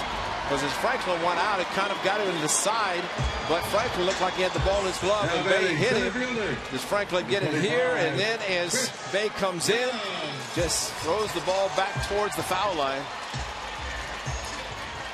Well, it was in Franklin's glove and the left arm of Bay. Great shot of Exmo to see that happen, and only because of 2 outs was Adam Rosales able to run on contact, and that is your basic double RBI. But the A's will take it.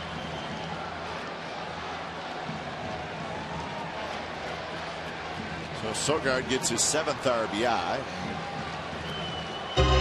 Carl Willis, the pitching coach, is going to come out. And a smile on his face, because he knows he's very simply going to say, it happens, and there's usually a word that's put in front of it, but you know, just more of a calming effect. But what a great shot in Exmo with the ball in the glove, but Bay was charging in and did not look like there was much, if any, communication. Outfielder charges. If he can catch the ball, the infielder peels off, but evidently there was not any verbal communication because Franklin kept going after the ball.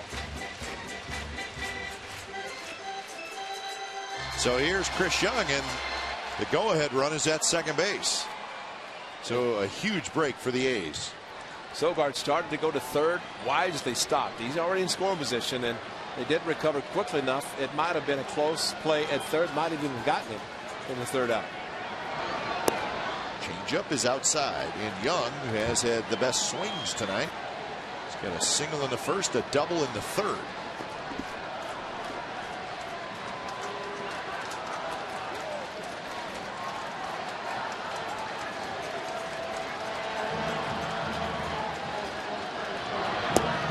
Pitch is low, and now it's 2-0. I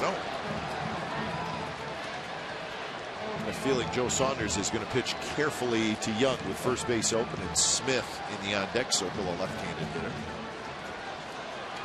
Seth Smith, the last at bat with Young at second, got a 3-2 slider. So that says a lot about probably what you're saying with Saunders.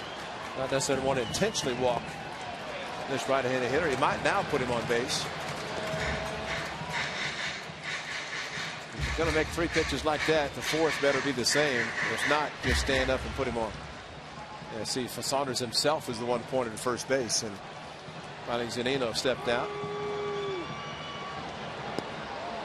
Young will indeed take the walk. The second walk issued by Saunders. He's walked 2, struck out 2. And essentially this inning started with a leadoff walk. Left fielder, number 15. A couple of fielders' choices, but ultimately it was the leadoff walk that got the inning started, even though a couple of ground ball outs before what looked like to be the third out occurred.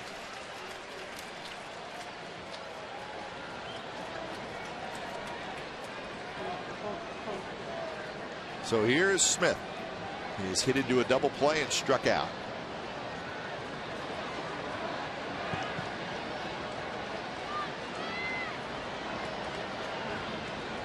Saunders kicks the first pitch, is a slider down and away.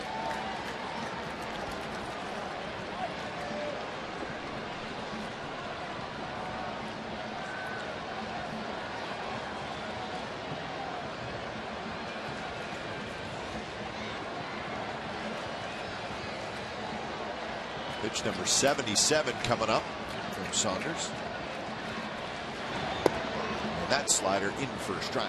So back-to-back breaking balls to Smith. Well, they expect Seth Smith to get out in front and try to pull the sliders from Joe Saunders. They are playing him towards right field, and that was a hanger, but the knees buckle. Not much a hitter can do. So where the shortstop and second baseman are playing. So the big gap on the left side, Seth Smith's been known to go to left field. It's jammed there and rolls it foul. So now he's behind in the count 1-2. You talk about the pitcher has to pitch according to how the defense is positioning the hitter. And so far, that's exactly what Saunders is doing with Seth Smith.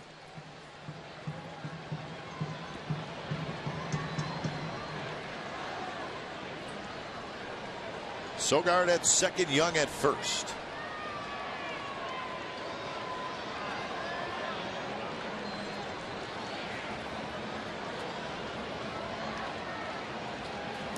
And Smith chases a pitch in the dirt, and that will do it. And the A's catch a break, and they get a run. And we are tied at 1 after 5.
Tomorrow, the pregame event will be held in the Eastside Club from 2:15 to 4:15 p.m. Enjoy tastings from over 30 different microbreweries and live music from Bay Area cover band Pop Rocks. Admission is free with a game ticket.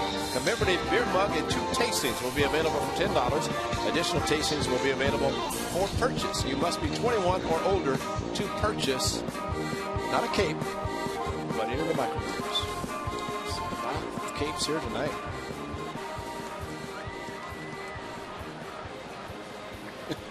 Good look. Superhero.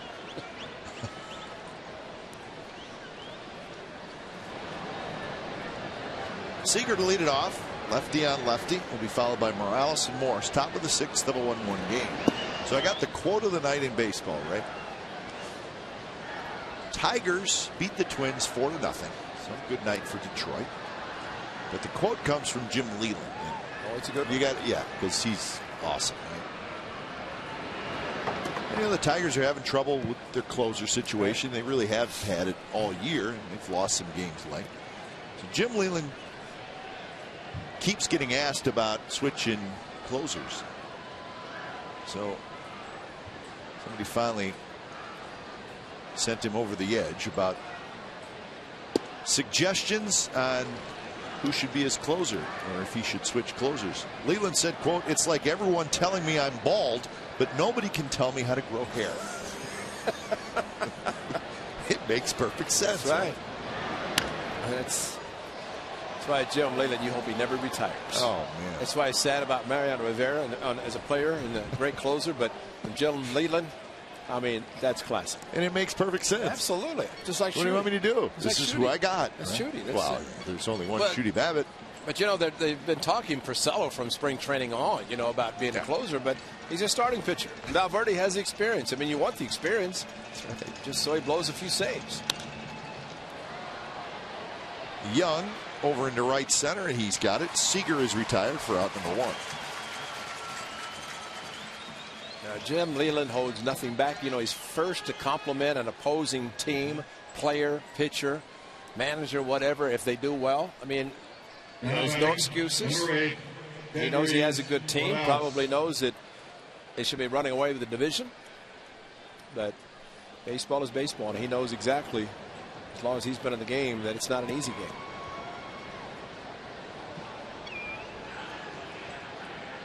First pitch to Kendrys Morales is on the inside corner, first strike. Yogiism. Yogi would like that quote to put in his book. Like that one, yeah.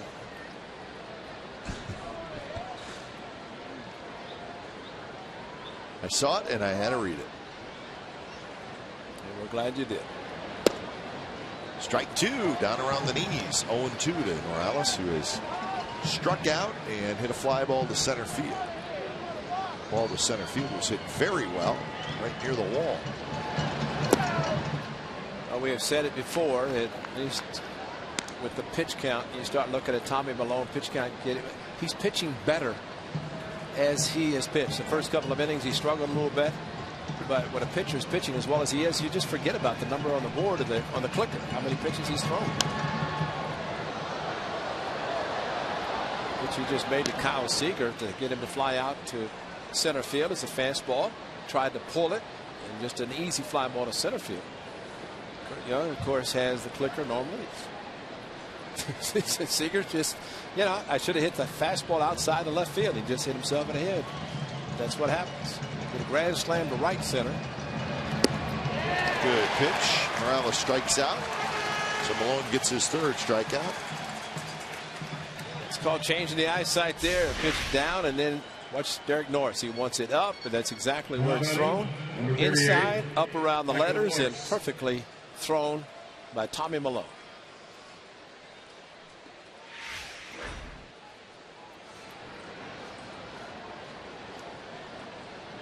Six in a row retired by Milone.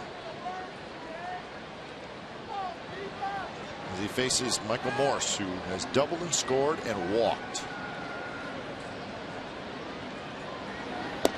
And he takes a fastball right down the middle, first strike. Maybe the best pitch he sees in the at-bat.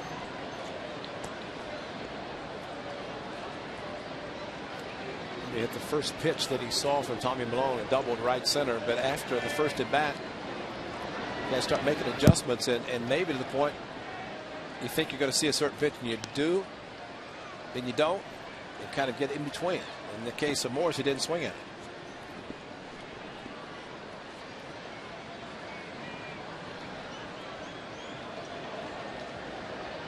11 home runs for Michael Morse.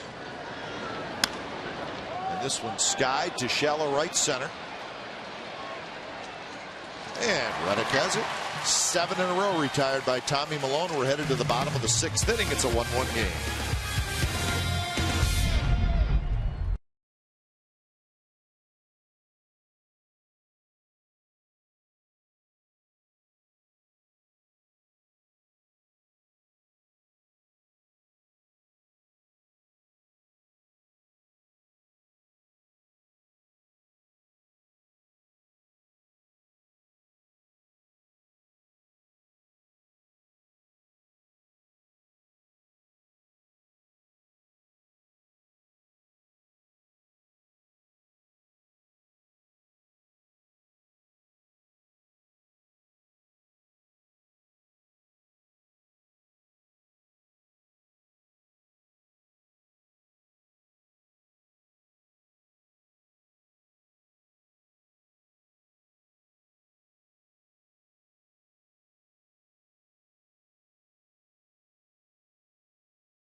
California is brought to you by Cache Creek Casino Resort. Red, White, and U Jeep giveaway. Visit cachecreek.com for details.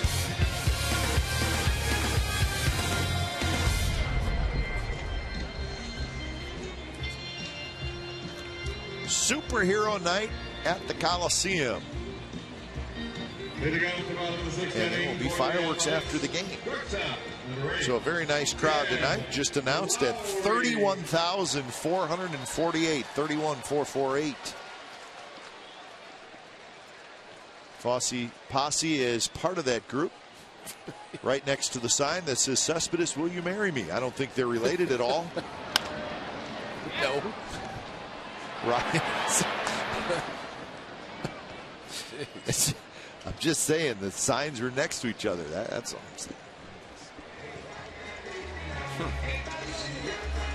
So one out, and here is Cespedes. Well, and it's great to hear this walk-up music because that means Cespedes is back. How about a designated hitter? Just a couple of games, a tight left hamstring, and he is DH tonight.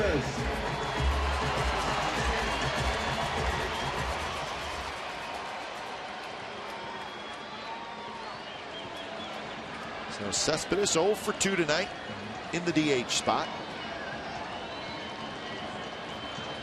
First pitch is low from Saunders.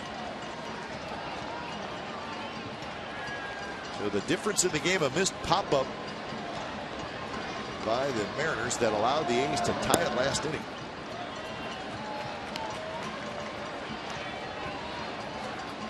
Yankees and the Angels still tied 2-2 in the 6th inning.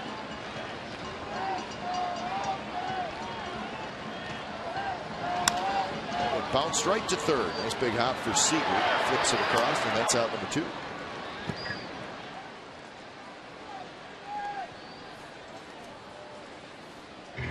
So Fryman will hit.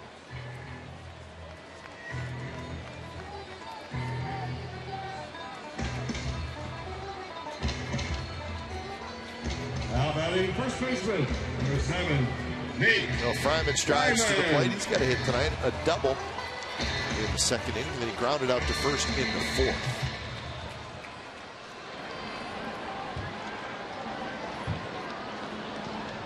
Saunders pours a fastball at 89 miles an hour in their first strike.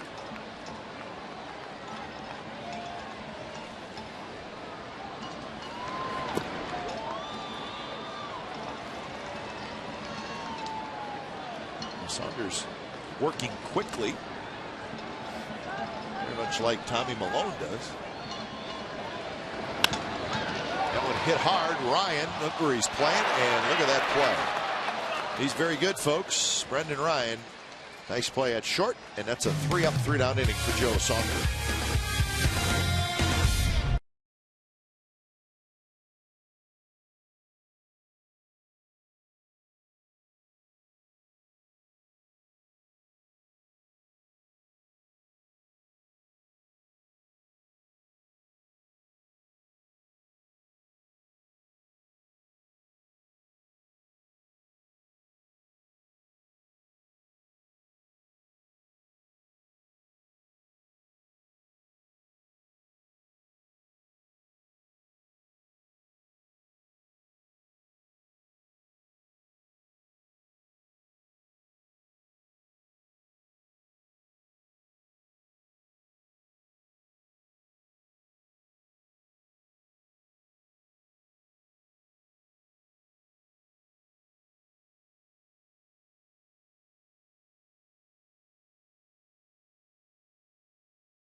With you, 10,000 fans will receive a grand bow for Raging Gnome, courtesy Majestic when the A's host the Mariners this Sunday, June 16th. For more information and tickets, call 877-493-BALL.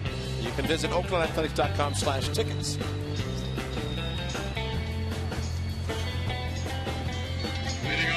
There he is, Grant Balfour. Number 28, Raul Ibanez. Just cruising. We like that right there. That usually means the game has just ended. Lets out the victory yell.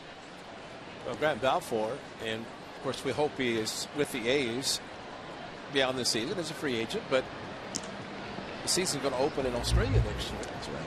And it's the, let's see, Dodgers and the Diamondbacks. Yeah. Hope they behave themselves. Chuck Armstrong, president of the Mariners, who first went to Tokyo with the A's a year ago, he said, Oakland A's and Mariners volunteered. We go to Australia and start the season.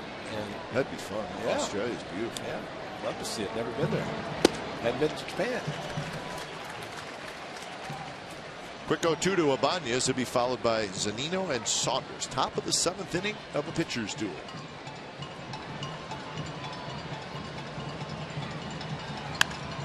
And that one skied to center. Routine for Chris Young. And he's got it. So Ibanez is retired. So 8 in a row retired by Tommy Milone. Ryan Cook is warming up for the A's in the bullpen, but bottom line, pitch count, really disregard. Number 3, Mike Zunino. Talking to Carl Willis, the pitching coach, the Mariners, and I asked him, I said, because he pitched for the Twins in the '91 World Series, I said, did you know what a pitch count was? He said, no. He said, I was a reliever, but there's time to go 5-6 innings, never even consider looking at the pitch count. But I think he brought up a good point. He said, something we have to deal with, something we have to monitor. The pitch counts, the innings pitched by pitchers. Carl does an excellent job with his Mariners, and the A's facing Saunders tonight, but it's no easy chore the next 2 games with Ian Felix and Iwakuma. But that's why this game's important. That's right. And the A's are pitching well, so there's a good matchups. But first and foremost, tonight's game, which deadlocked at 1. Driven to center. Young going back. Still going back. He's at the wall, and it is gone. Mike Zunino goes dead center field for his first major league home run.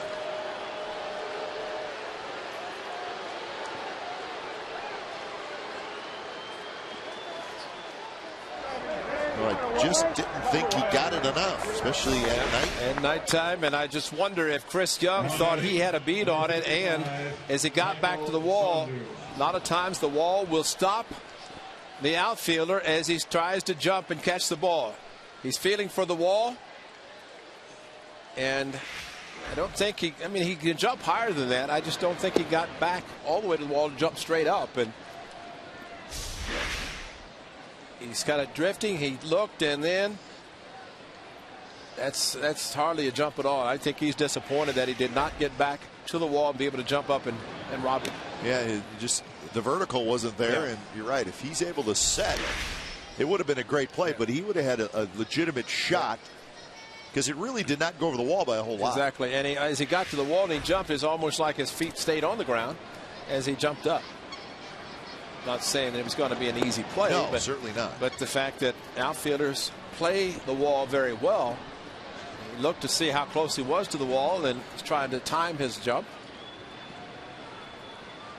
But young man should be able to retrieve his first major league home run. It's just beyond the center field wall. And it's a big one. Yeah, very big.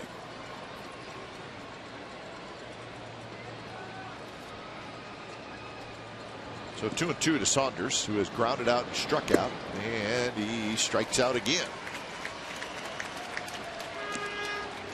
So that's out number 2. Saunders is struggling. The A's hope he continues for the weekend, but it's back-to-back strikeouts after a ground ball. And they've been pitching him inside, struck him out on the fastball in his last at bat.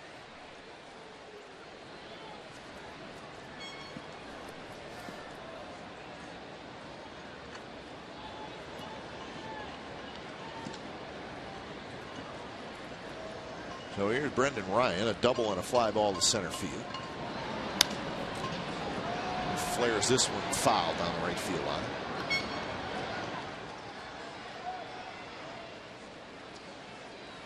That's the new guy. Yeah. Dan Otero just called up. As Ray mentioned, Okajima was sent down, and Dan Otero, who was pitching outstanding for the Sacramento River Cats, was just brought up, and he's getting loose.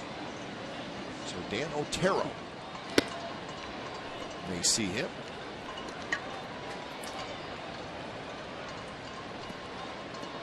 One and one to Ryan. Pitch number 113. Jam toward the shortstop Lowry. Quick throw, and Fryman could not dig it out. So Ryan's aboard. They're going to give him an E3. You can't give a guy an error for a ball bouncing. I believe the ball was in the dirt. It was in the dirt. Short hopped. I mean, the ball's in the dirt. Lowry had to back up a little bit, and Ryan running hard, and there's the key. Tried to hurry and did make a hurried throw, but the ball did bounce, and I would hope that would be a change. You don't want to see an error on anybody, but the ball bounces. That's not necessarily an easy play on a first baseman. So Malone is going to leave 6 2/3 innings. He will not get the win tonight. When it's time for change, think Speedy Oil Change and Tune-Up. Get your oil change, tune-up, and smog experts.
Two-thirds innings.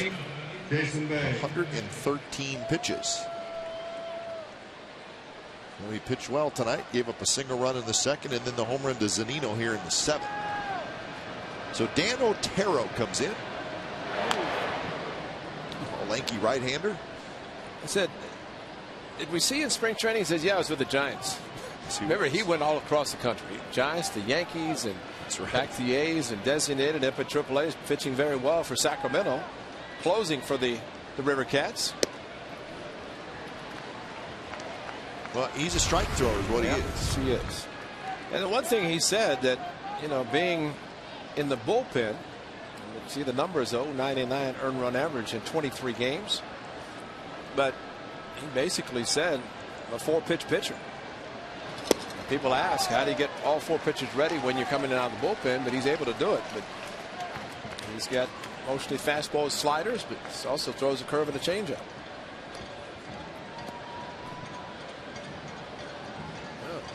That's right. So, teammate of Nate Fryman in college. A Blue Devil. Good slider, and on 3 pitches, Jason Bay strikes out. So a pretty good Oakland A's debut for Dan Otero.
The Mariners with a 2-1 lead. Mike Zunino, his first major league home run. The young catcher gave the Mariners that 2-1 lead in the top of this inning. So he's got a smile on his face, inside probably.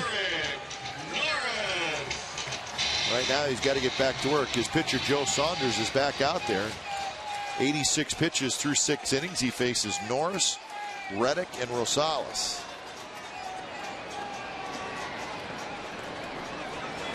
First pitch is a breaking ball that snaps in for a strike. As we told you earlier, the Blue Jays beat the Rangers 8-0 in Arlington. So the Rangers are really struggling. They have lost 4 in a row, and they have lost 7 out of their last 9. And Ray, listen to this note. The Rangers have been shut out in 4 of the last 5 games. No, that's not right. That's not right. That's unbelievable. And they only scored 1 run last night, so that would have been the other game. Because they lost 3-1 last night. Throw to first is wide, and Norris beats it. So Ryan not happy with himself, and the A's have the tying run aboard. He makes that play so many times, but he had the range to his left and could not corral the ball. Derek Norris runs exceptionally well for a catcher and got it on the snow cone, then tried to flip and made an off-balance throw off-line to Morris, but there's the bobble. And then he flipped underhand, and when he does that, that's when he gets the movement and the sinker, and he is upset. He knew it.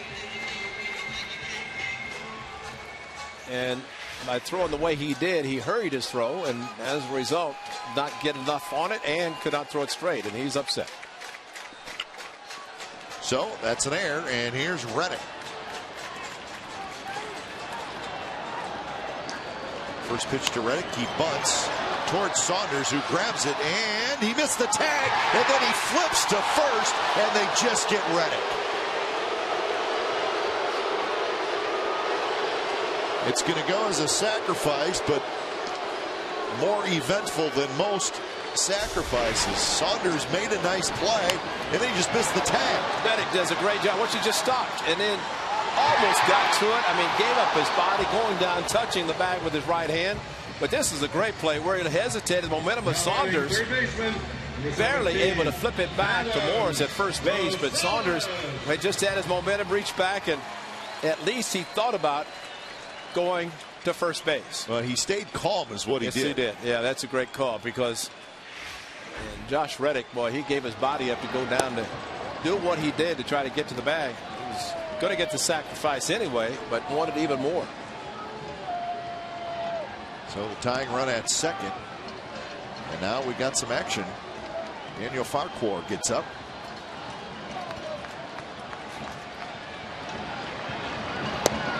Ray, I was incorrect on that Ranger note. They have scored a total of 5 runs in their last 4 games. It had nothing to do with shutout, so I stand corrected on that. They were shut out tonight. They were shut out tonight, yeah. So 5 runs scored total in their last 4 games. So forget what I said about the shutout.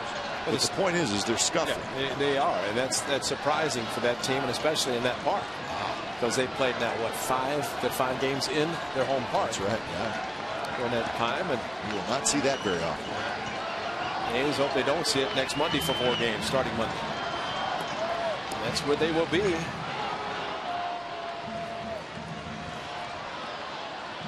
.92 pitches for Saunders. 1 out here in the 7th inning. Burley was the winning pitcher in that game. He beat Grimm.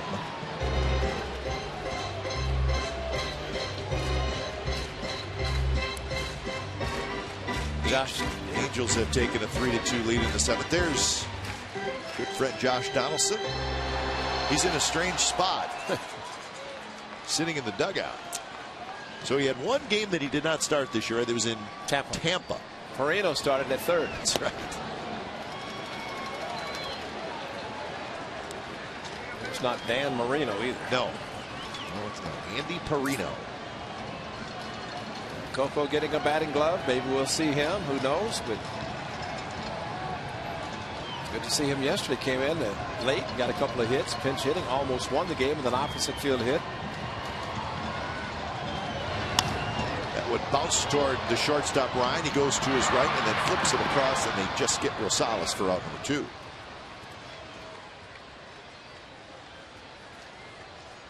So staying at second base is Norris. How about a second baseman, number 28, Eric Sogard. The Astros beat the White Sox 2-1. White Sox, some poor defense gave that one away, and it was Chris Sale who went 8 innings, 0 earned runs, and 14 strikeouts, and he took the loss. Swing and a miss by Sogard. Bedard got the win in that game, so Sale is now 5-5. Cannot pitch a whole lot better than that.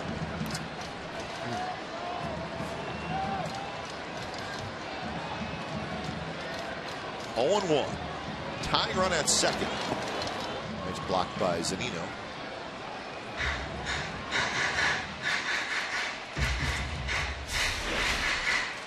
Zunino going after the ball. Nice job of blocking the ball. The dangerous thing here, though, as he blocked it, watch him take his mask off, doesn't get rid of it.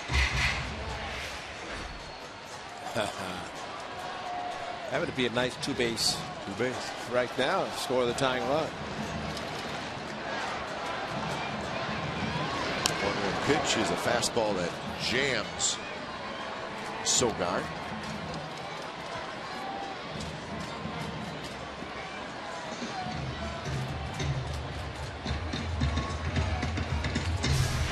Get a piece of the umpire, yep. Bill Welke. I think he got him. Fastball in and got him on the right foot, right shin. Delayed reaction.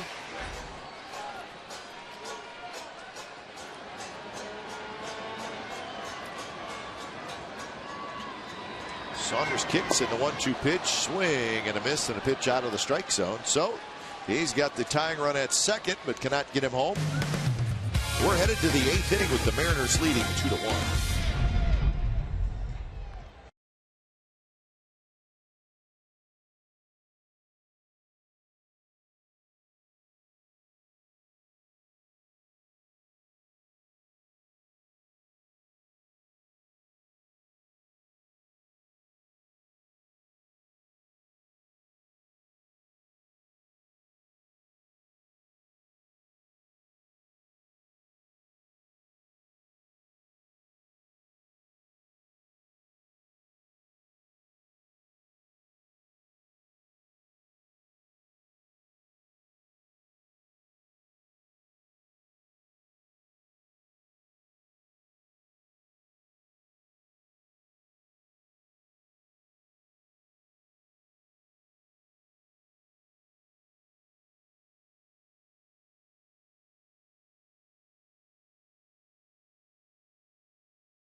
Six p.m. as the San Jose Earthquakes travel to Denver to take on the Colorado Rapids.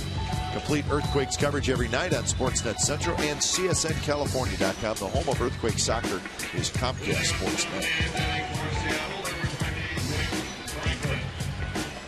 8th inning.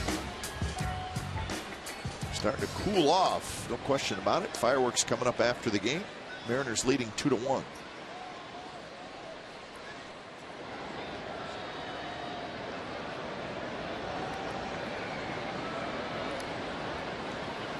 Franklin to lead it off against Otero. Franklin a switch hitter. He swings around, hit from the left side. So Mike Zunino, the rookie catcher, there he is. Solo home run in the 7th inning. You know who Mike Zunino's godfather is? Who? Gary Hughes. Really? Longtime scout who is from Northern California, and he spends a lot of time at the ballpark. We see Gary all the time. Gary He's taught the him godfather of Mike Zunino. Taught him like everything he knows. That's right. If you don't believe it, ask Gary. Well, I remember last year on draft day, I just happened to run into Gary down by the dugout. He said, well, keeping an eye on the draft. My godson is going to be a very high draft pick. And I said, oh, really? Okay, sure he is. He said, well, I think he's going to go in the top 5. And he did. So I'm sure Gary is watching and very proud of his godson, Mike Zunino, and he should be. He's a good man. Oh, Gary's Now a batting, great man. number 15, Fun to talk to. Kyle Seager. So a leadoff single by Nick Franklin. And now into the heart of the order for the Mariners as they lead 2-1.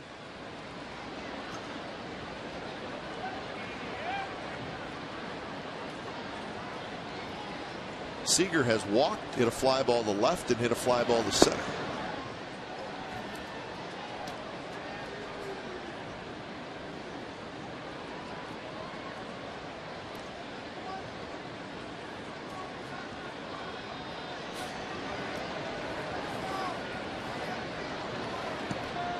Franklin, not a real big lead at first. And there's a strike, 1-1.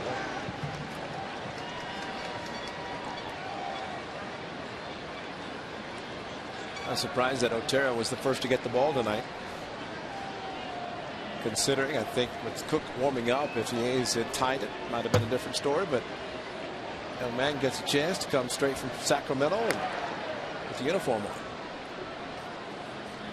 Get in the game. Well, how about this, Ray? He was 15 for 15 in save opportunities. And here at the big league level, Grant Balfour is 17 for 17. No such thing as a bone save.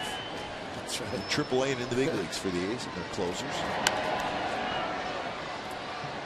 Not only that, for a closer, he's got a very good delivery to the plate, quickly getting rid of the ball, which was always helpful for a catcher.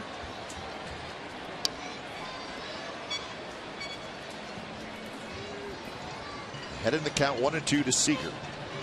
Kendrys Morales is in the on-deck circle.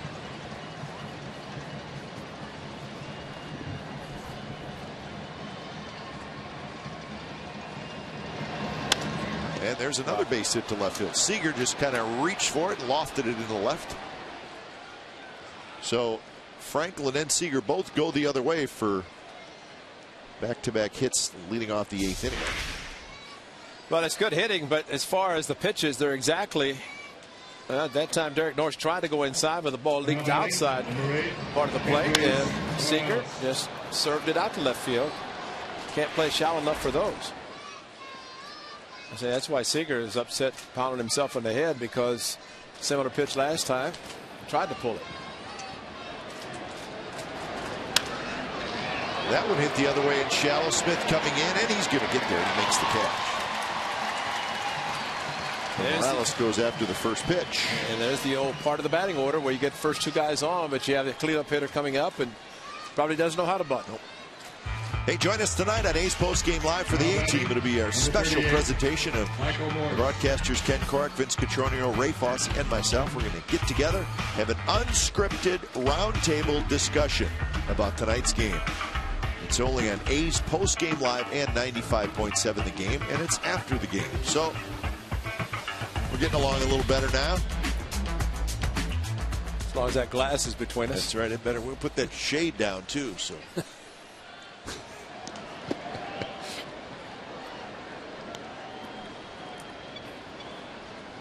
Talk about the game. See what else is going on around Major League Baseball.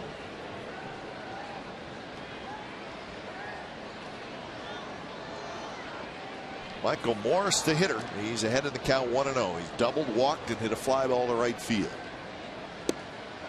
Inside corner, and it's 1-1.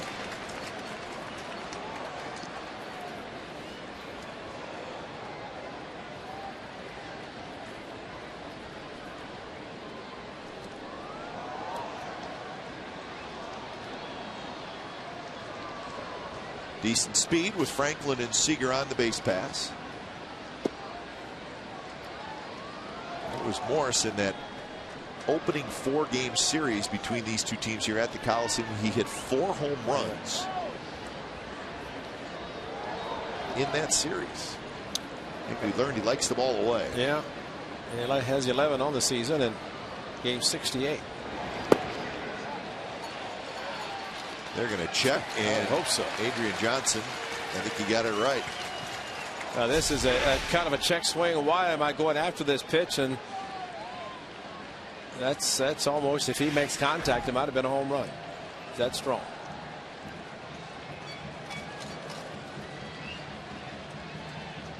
Two-2 pitch. Breaking ball bounced left side. Rosales throws to second for 1.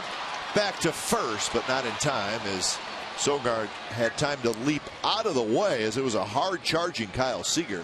And then with Morris not running very well, Sogard still had a shot at him. I think that's what surprised Sogard, to see that Morris was not close to the bag.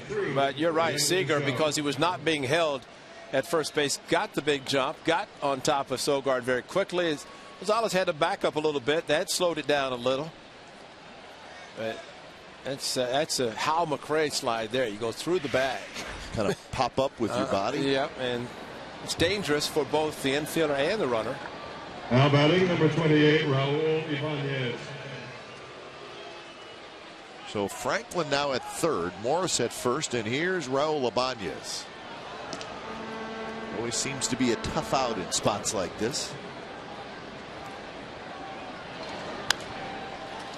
Goes after the first pitch, fouls it straight back.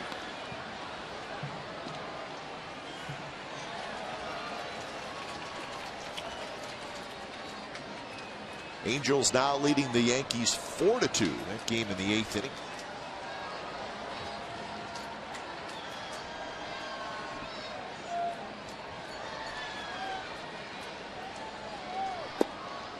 That one runs off the plate.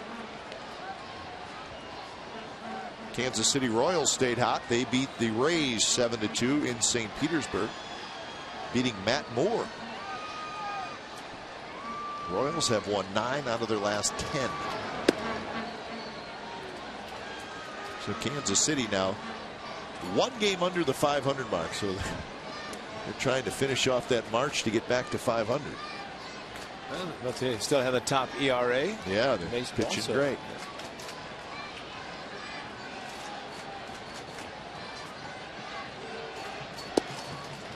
Ibanez takes off the plate, and now the count is 3-1 with Zunino waiting in the on-deck circle. Ibanez is more of a pull hitter, and of course the same pitches that Franklin and Seager hit to left field. Ibanez is laid off.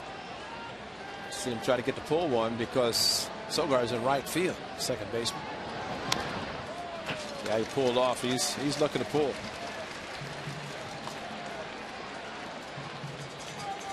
So full count. The runner at first, Morris, will be on the move. Throw the pitch away, and Raul tried to pull the outside fastball.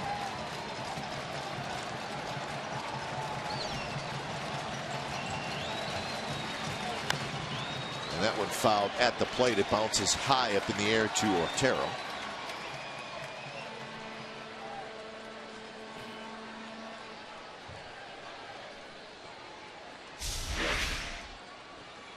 Big swing straight down, and got the big toe of the right foot.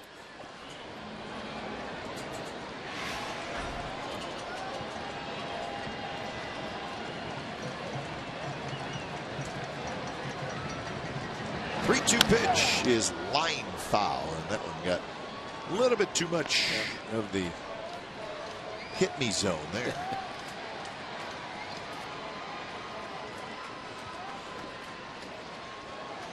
All right.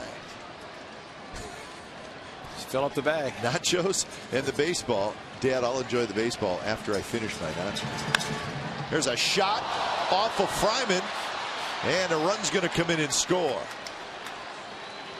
So the ball trickled away from Fryman, and Franklin comes in to score. Should be a hit for Ibanez, as he hit that ball extremely hard. Well, there's the difference of not being able to turn the double play. Give an extra chance. The hard slide by Seager keeps the inning going, and Ibanez. And that's with Fryman playing back. They, of course, at 3-2, they were not holding Morse. And that's going to be a single, an RBI.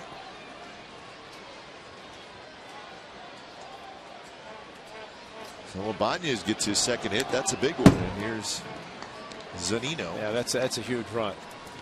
A couple of bats left for the A's, but to get another run, of course, you started with the two opposite field singles, and then you get a hitter who, more of a dead pull hitter, is able to get a pitch, hit it hard enough.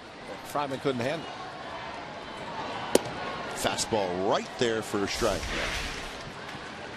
Fryman backed up and the ball hooking.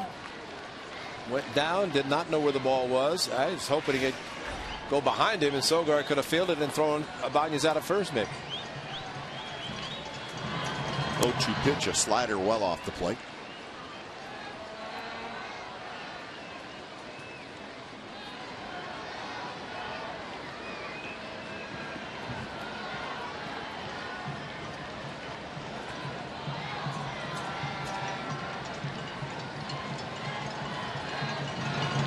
One-two pitch is called the ball. 2-2 the count. That's the case. If Norris catches it, might have been strike three. Should have been called anyway, regardless of whether the catcher handled it.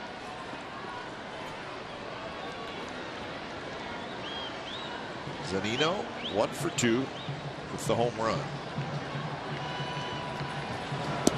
That one is a strike. So Otero gives up a run on 3 hits here in the top of the 8th. Bottom of the 8th coming up. Young's going to lead it off. It's 3-1 Seattle.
Local Toyota dealers. Another pitcher's duel here at the Coliseum. Malone and Saunders. Tommy Malone, 6 2/3 innings. He gave up just 2 earned runs. And Joe Saunders, just a touch better, 7 innings, just 1 earned run. And this was how the A's got their only run. It was a defensive mistake, and 1 is a double. But with the game tied 1-1, 1 out in the 7th, Mike Zunino, his first major league home run, just his 2nd major league hit. And then the Mariners added another run in the 8th inning. So it's 3-7-1 for Seattle, 1-5-1 for the Athletics. That's your game summary, brought to you by your local Toyota dealers.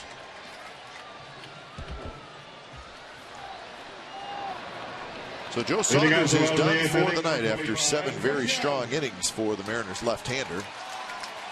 And the new pitcher is Danny Farquhar. Danny Farquhar. He was a member of the A's organization. Yep. When it's time for change, think Speedy Oil Change and Tune-Up, your oil change tune-up and smog experts. So it's one of those guys, Ray, where we saw his name but didn't see him pitch at the big league level, but we saw his name in the minor leagues. He was back and forth in the minor leagues. Farquhar.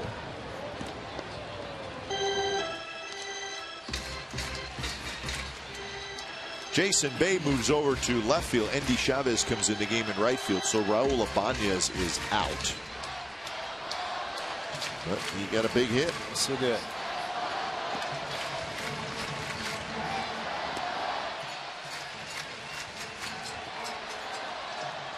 Farquhar came to the Mariners from the Yankees in the Ichiro Suzuki trade in July of last year. And that one's drilled to left, and that baby is gone. Way out of here. 3-2.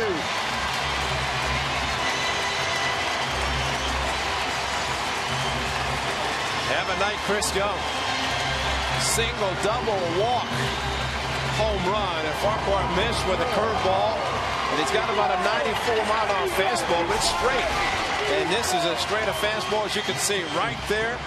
And that is a tremendous swing. Four-seam, Exmo, you see the grip, and you see the contact.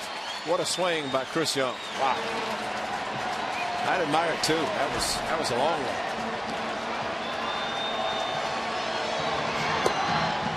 So a 3-2 game, and here's Seth Smith.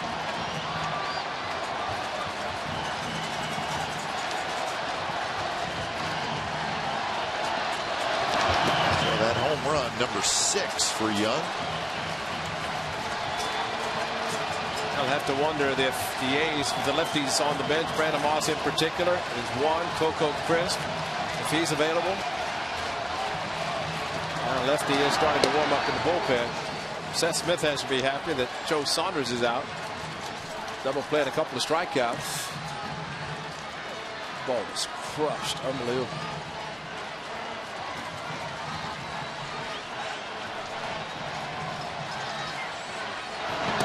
Pitch is high. So 2-2 to Smith, who has hit into a double play and struck out twice.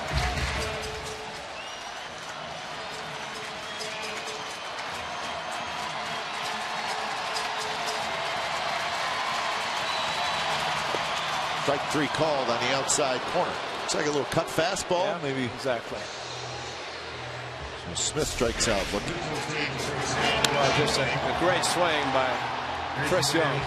And it was not a cheapie. That was home run as soon as he made contact, and just follow the flight.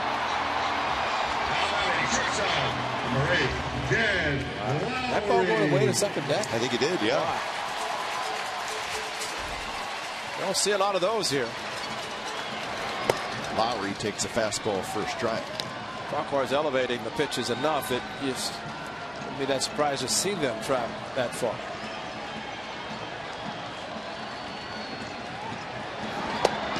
Good pitch there. Looks like he's, I don't know, Ray, almost a little natural cut, huh? Yeah. It was 91. Plus he slings the ball, which makes it a little difficult to pick up a little at times. That one's lying toward the gap. On the move is Bay, and he gets there and makes the catch. Well, that pitch was up too, and Lowry hit a bullet. And it was up, and unfortunately, when a left-hander hits the ball like Lowry did, great idea going opposite field, but when that happens, the ball slices back to the left fielder. Looked like he was heading the gap there, but watches the ball slices in. The outfield covered the ground. Able to catch it and rob him of extra bases.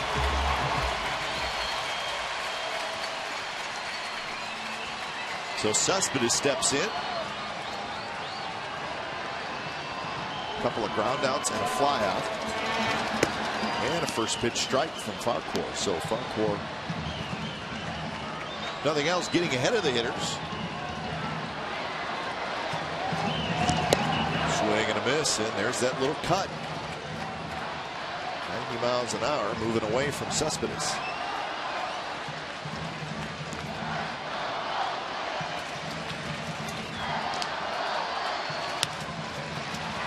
Toward the shortstop, Ryan, who gobbles it up. side retired. Chris Young with a home run, his 6th of the year. It was a long one, folks. We're going to look at it again.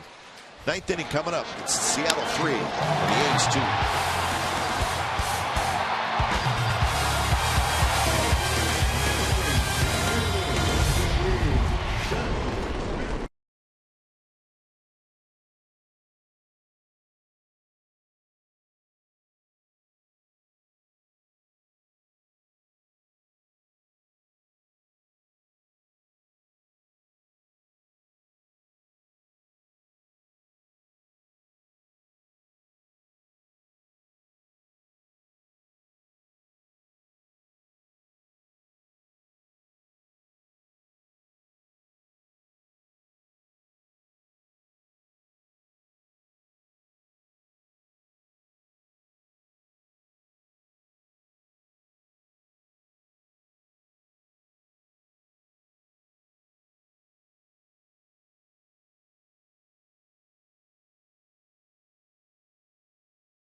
On Wednesday, July the 3rd, this special patriotic theme show presented by GovX.com begins after the A's play the Cubs at O.Co Coliseum. Bring the family and enjoy the show from the outfield grass. On-field capacity is limited. For more information and tickets, go to OaklandAthletics.com/fireworks. Got one tonight. Already talked about July 3rd. I was just thinking the same thing. I thought I was going to say tonight, but why would we talk about tonight? Still time to get here. Not a lot of tickets left, 31,000 plus, so that's a great crowd tonight. John Doolittle comes in.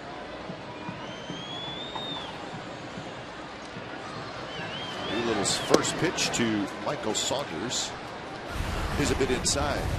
When it's time for change, think Speedy Oil Change and Tune-Up, your oil change tune-up and smog expert. So Doolittle sat in the bullpen and watched a full 18 innings yesterday. He had pitched in the first 2 games of that Yankee series, and Bob Melvin just did not want to use him. I don't know if he was going to use him. It was not. I think we'd have seen a position player probably before Doolittle, and or maybe Tommy Malone. That's true. Not out of the question. That's right. And of course, it was nice that the A's were able to win, so Malone could stay ready for tonight. But you know, Sean Doolittle could say, "Well, I'm a position player." That's right. He's first baseman. But a pitcher, and he is a great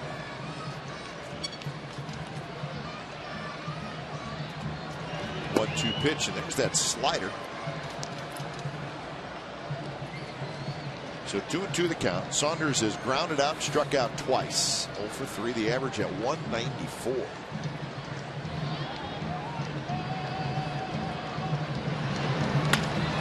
Shoots that one foul.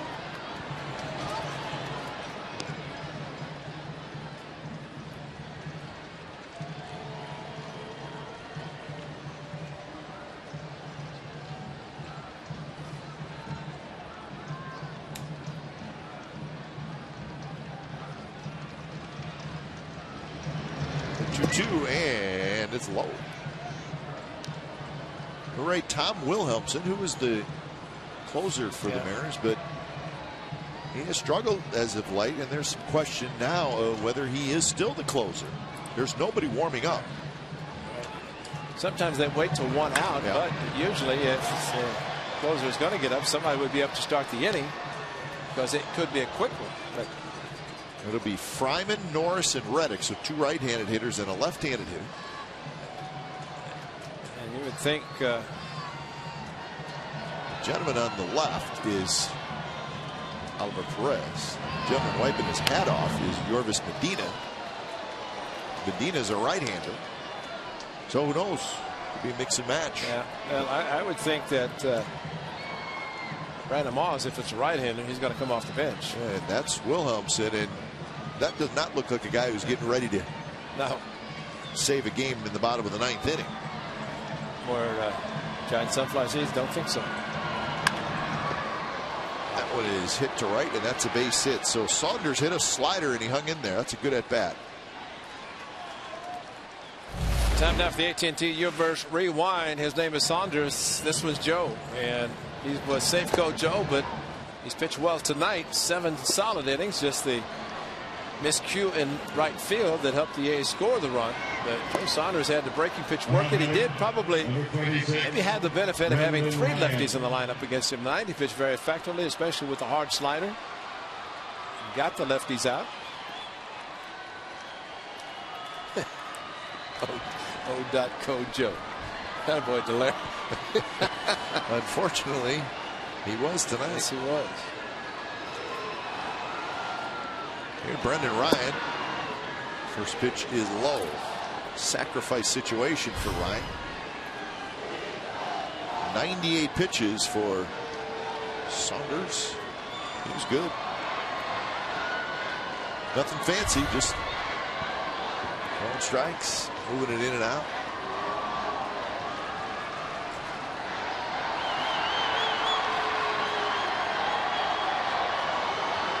Now Saunders the runner at first, even though this is a pretty obvious bunt situation. He's a big guy, about 6'5", but he runs well, and he's a good base stealer. He is 9 for 10 this year. Looks like he's in the starting blocks at first.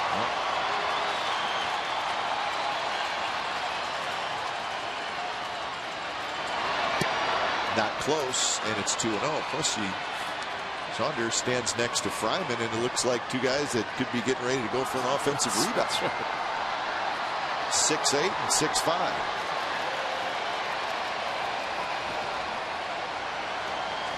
In fact, if you're the first base coach, Mike Brumley, I would just stay away from standing next to those 2 guys.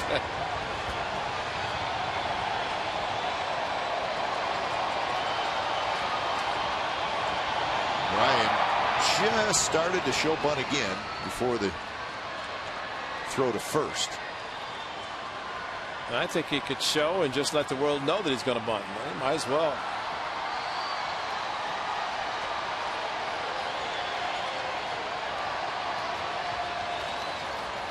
There's that sprinter stance, and Ryan pulls the bat back, but it's called a strike. On deck is Jason Bay. He's a right-handed hitter. After that, it's a switch hitter, Franklin.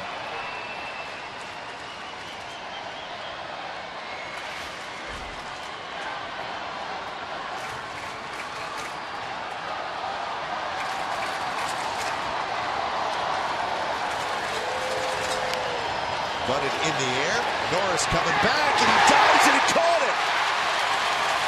Oh, what a play by Darren Norris. Wow. Gotta find it, gotta get rid of the mask. Run with your shin guards on. And remember, his momentum is going out towards the front, expecting to bunt there. So when the bunt's behind him, he takes off, throws his mask, gets his body out, dives, comes up ready to throw, the ball popping out of his glove in case Saunders took off, and just let the body go after it. What a tremendous play.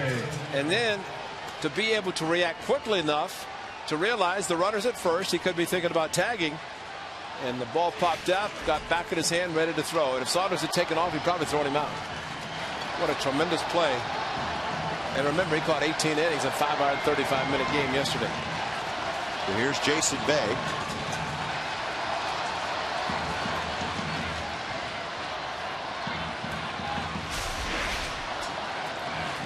It's not an easy play. Again, you have to remember in a bunt play, bunt situation, the catcher is trying to think about going out in front of the plate to handle a bunt, maybe to try to get the lead runner. So the momentum's going forward, and he has to reverse track. The 1-0 to Bay, who singled in the very first inning. That is the lefty Oliver Perez, who now gets up.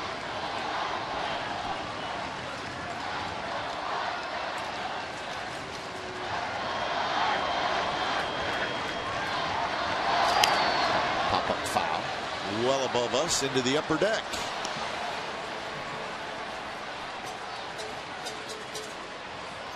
Here's the Comcast Sportsnet value deck right above us. Did you get a cape tonight? Not yet. Okay. But when I do, I'm going to put it on.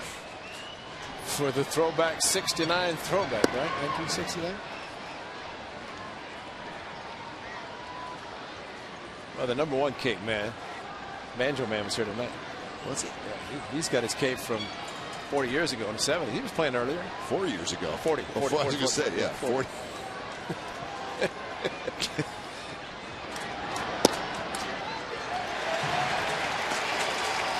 Easy 94 from Sean Doolittle. Painted the outside corner.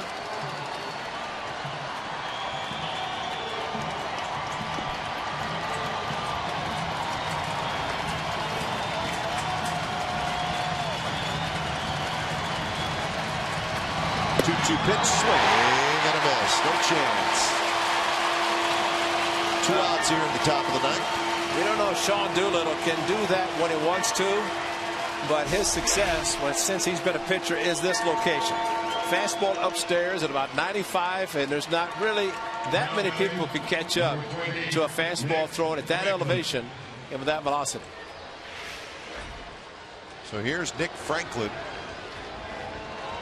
young second baseman who's 1 for 4.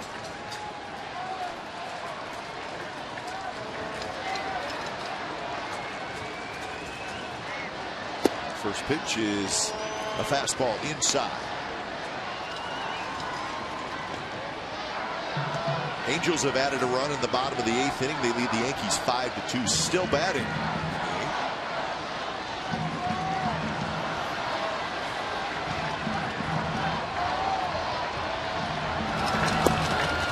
For a strike.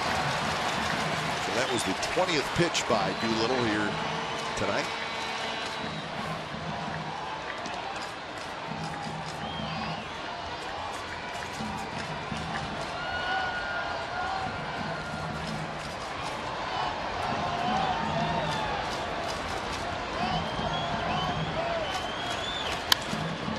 Right back up the middle into center field for a base hit.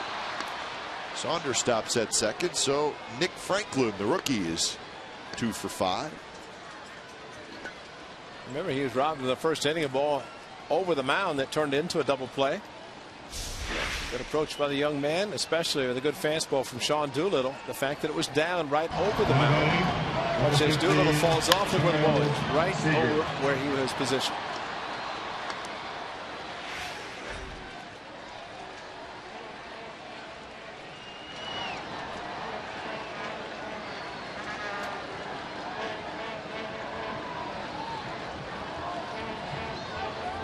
So Seager steps in. And the first pitch is off the plate. Seager walked in the first.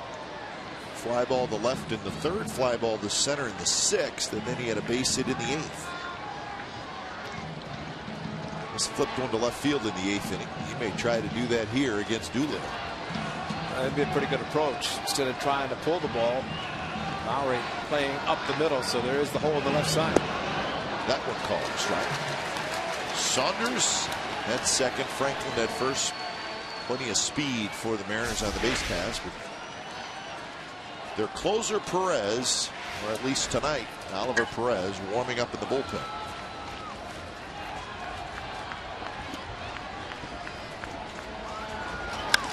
Popped up. Shallow left. Lowry out. Smith in. Smith has it, side retired. So Doolittle gets out of the jam. The Mariners strand 2. Bottom of the 9th coming up. A's down by 1.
Chestnut, California is brought to you by Xfinity, home of the most live sports, and by Toyota. Do the math and save at your local Toyota dealer.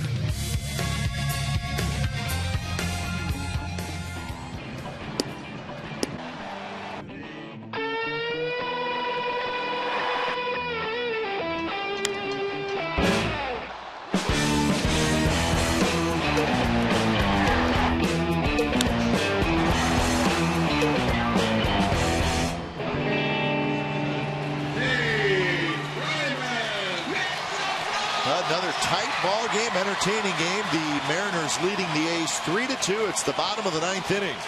And Nate Fryman steps in against the left-hander Oliver Perez. So Perez, for tonight anyways, is the closer. When it's time for change, think Speedy Oil Change and Tune-Up. Your oil change, tune-up, and smog experts. Very fine numbers for Oliver Perez this year. Fastball foul back. So the numbers are good, but he does not have a save, so he has not pitched in the 9th inning a whole lot. Well, he's basically a 2-pitch pitcher, a 3 with a fastball, sinker, slider, fastball, slider. 2 and 4-seam fastball then, and then that little funky delivery. Popped up. Foul territory. Morris and Zunino, and Morris, the first baseman, makes the catch for out number 1.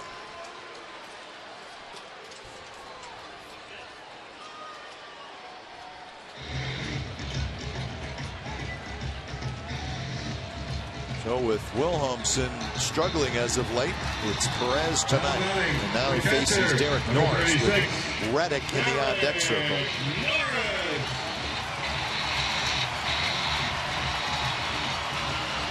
A's have won 11 consecutive games at home. Third longest home win streak in Oakland A's history.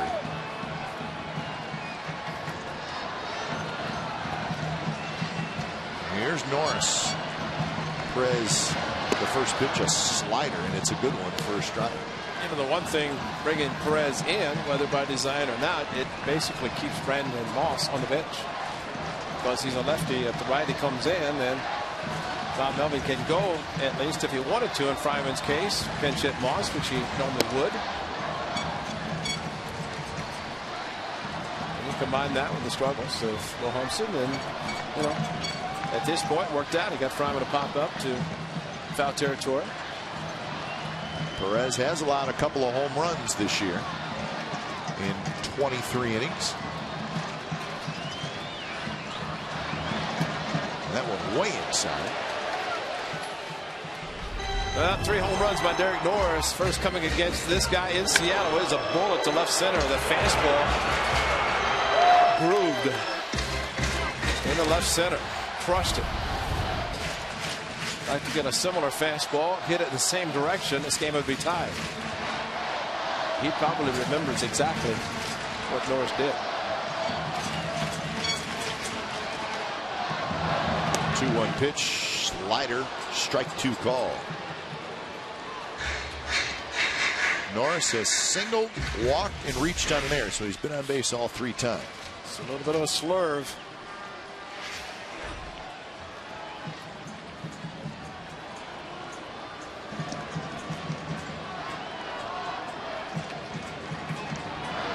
Two pitch fastball, check swing, no swing by Norris, so it's a full count.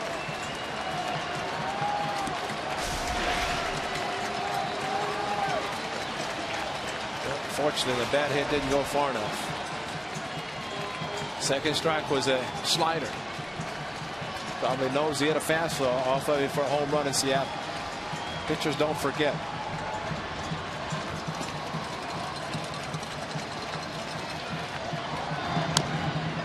Slider on 3-2, and Norris fouls it back. And I think Derek Norris was looking for it. He's smart enough to know that pitchers do remember home runs, or at least home runs they give up on certain pitches.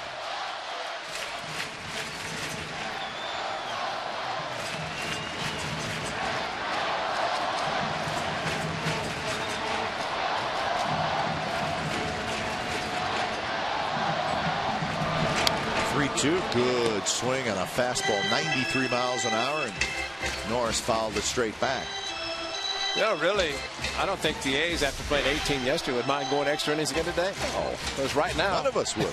Right now, they're down a run, so to take one or get one, and at least they'd know they had tied it. But that run is big right now. The extra run that Raul Bañez drove in with a hard base hit to first base.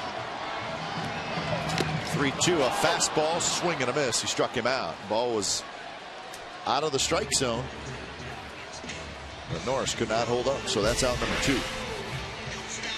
The catcher right down the middle with the target and just off the plate. Clearly out of the strike zone, but boy, as a hitter, you're looking 3-2. You're looking to try to do something special, and it didn't happen in there. So here's Reddick, 2 outs, nobody aboard. If Reddick can get on, Rosales will hit.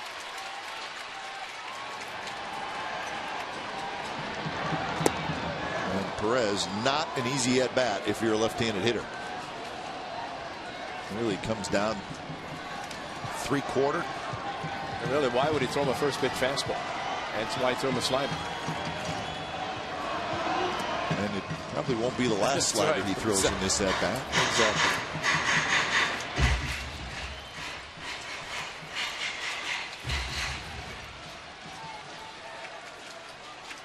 One and one to Reddick, who is 0 for 2 with a sacrifice.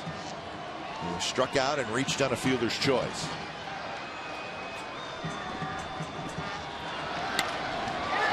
Little looper, base hit right field. He went with a fastball, and Reddick pulled the hands in, and the A's are still alive here in the bottom of the 9th. They absolutely never go quiet. Yeah. Left the fastball up. A little surprised they even threw a fastball. Mislocation with the inside.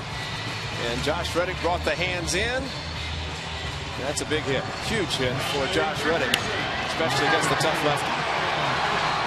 Why he did the same with the sliders is beyond me.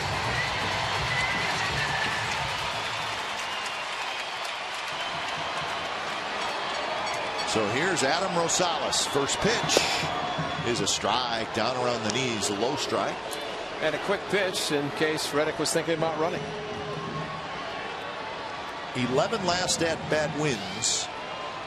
Tied for the most in the American League for the A's, and 5 walk-off wins. Slider down and in. Coco Crisp is getting a bat. Sogard's spot is next. John Jaso's always holding a bat.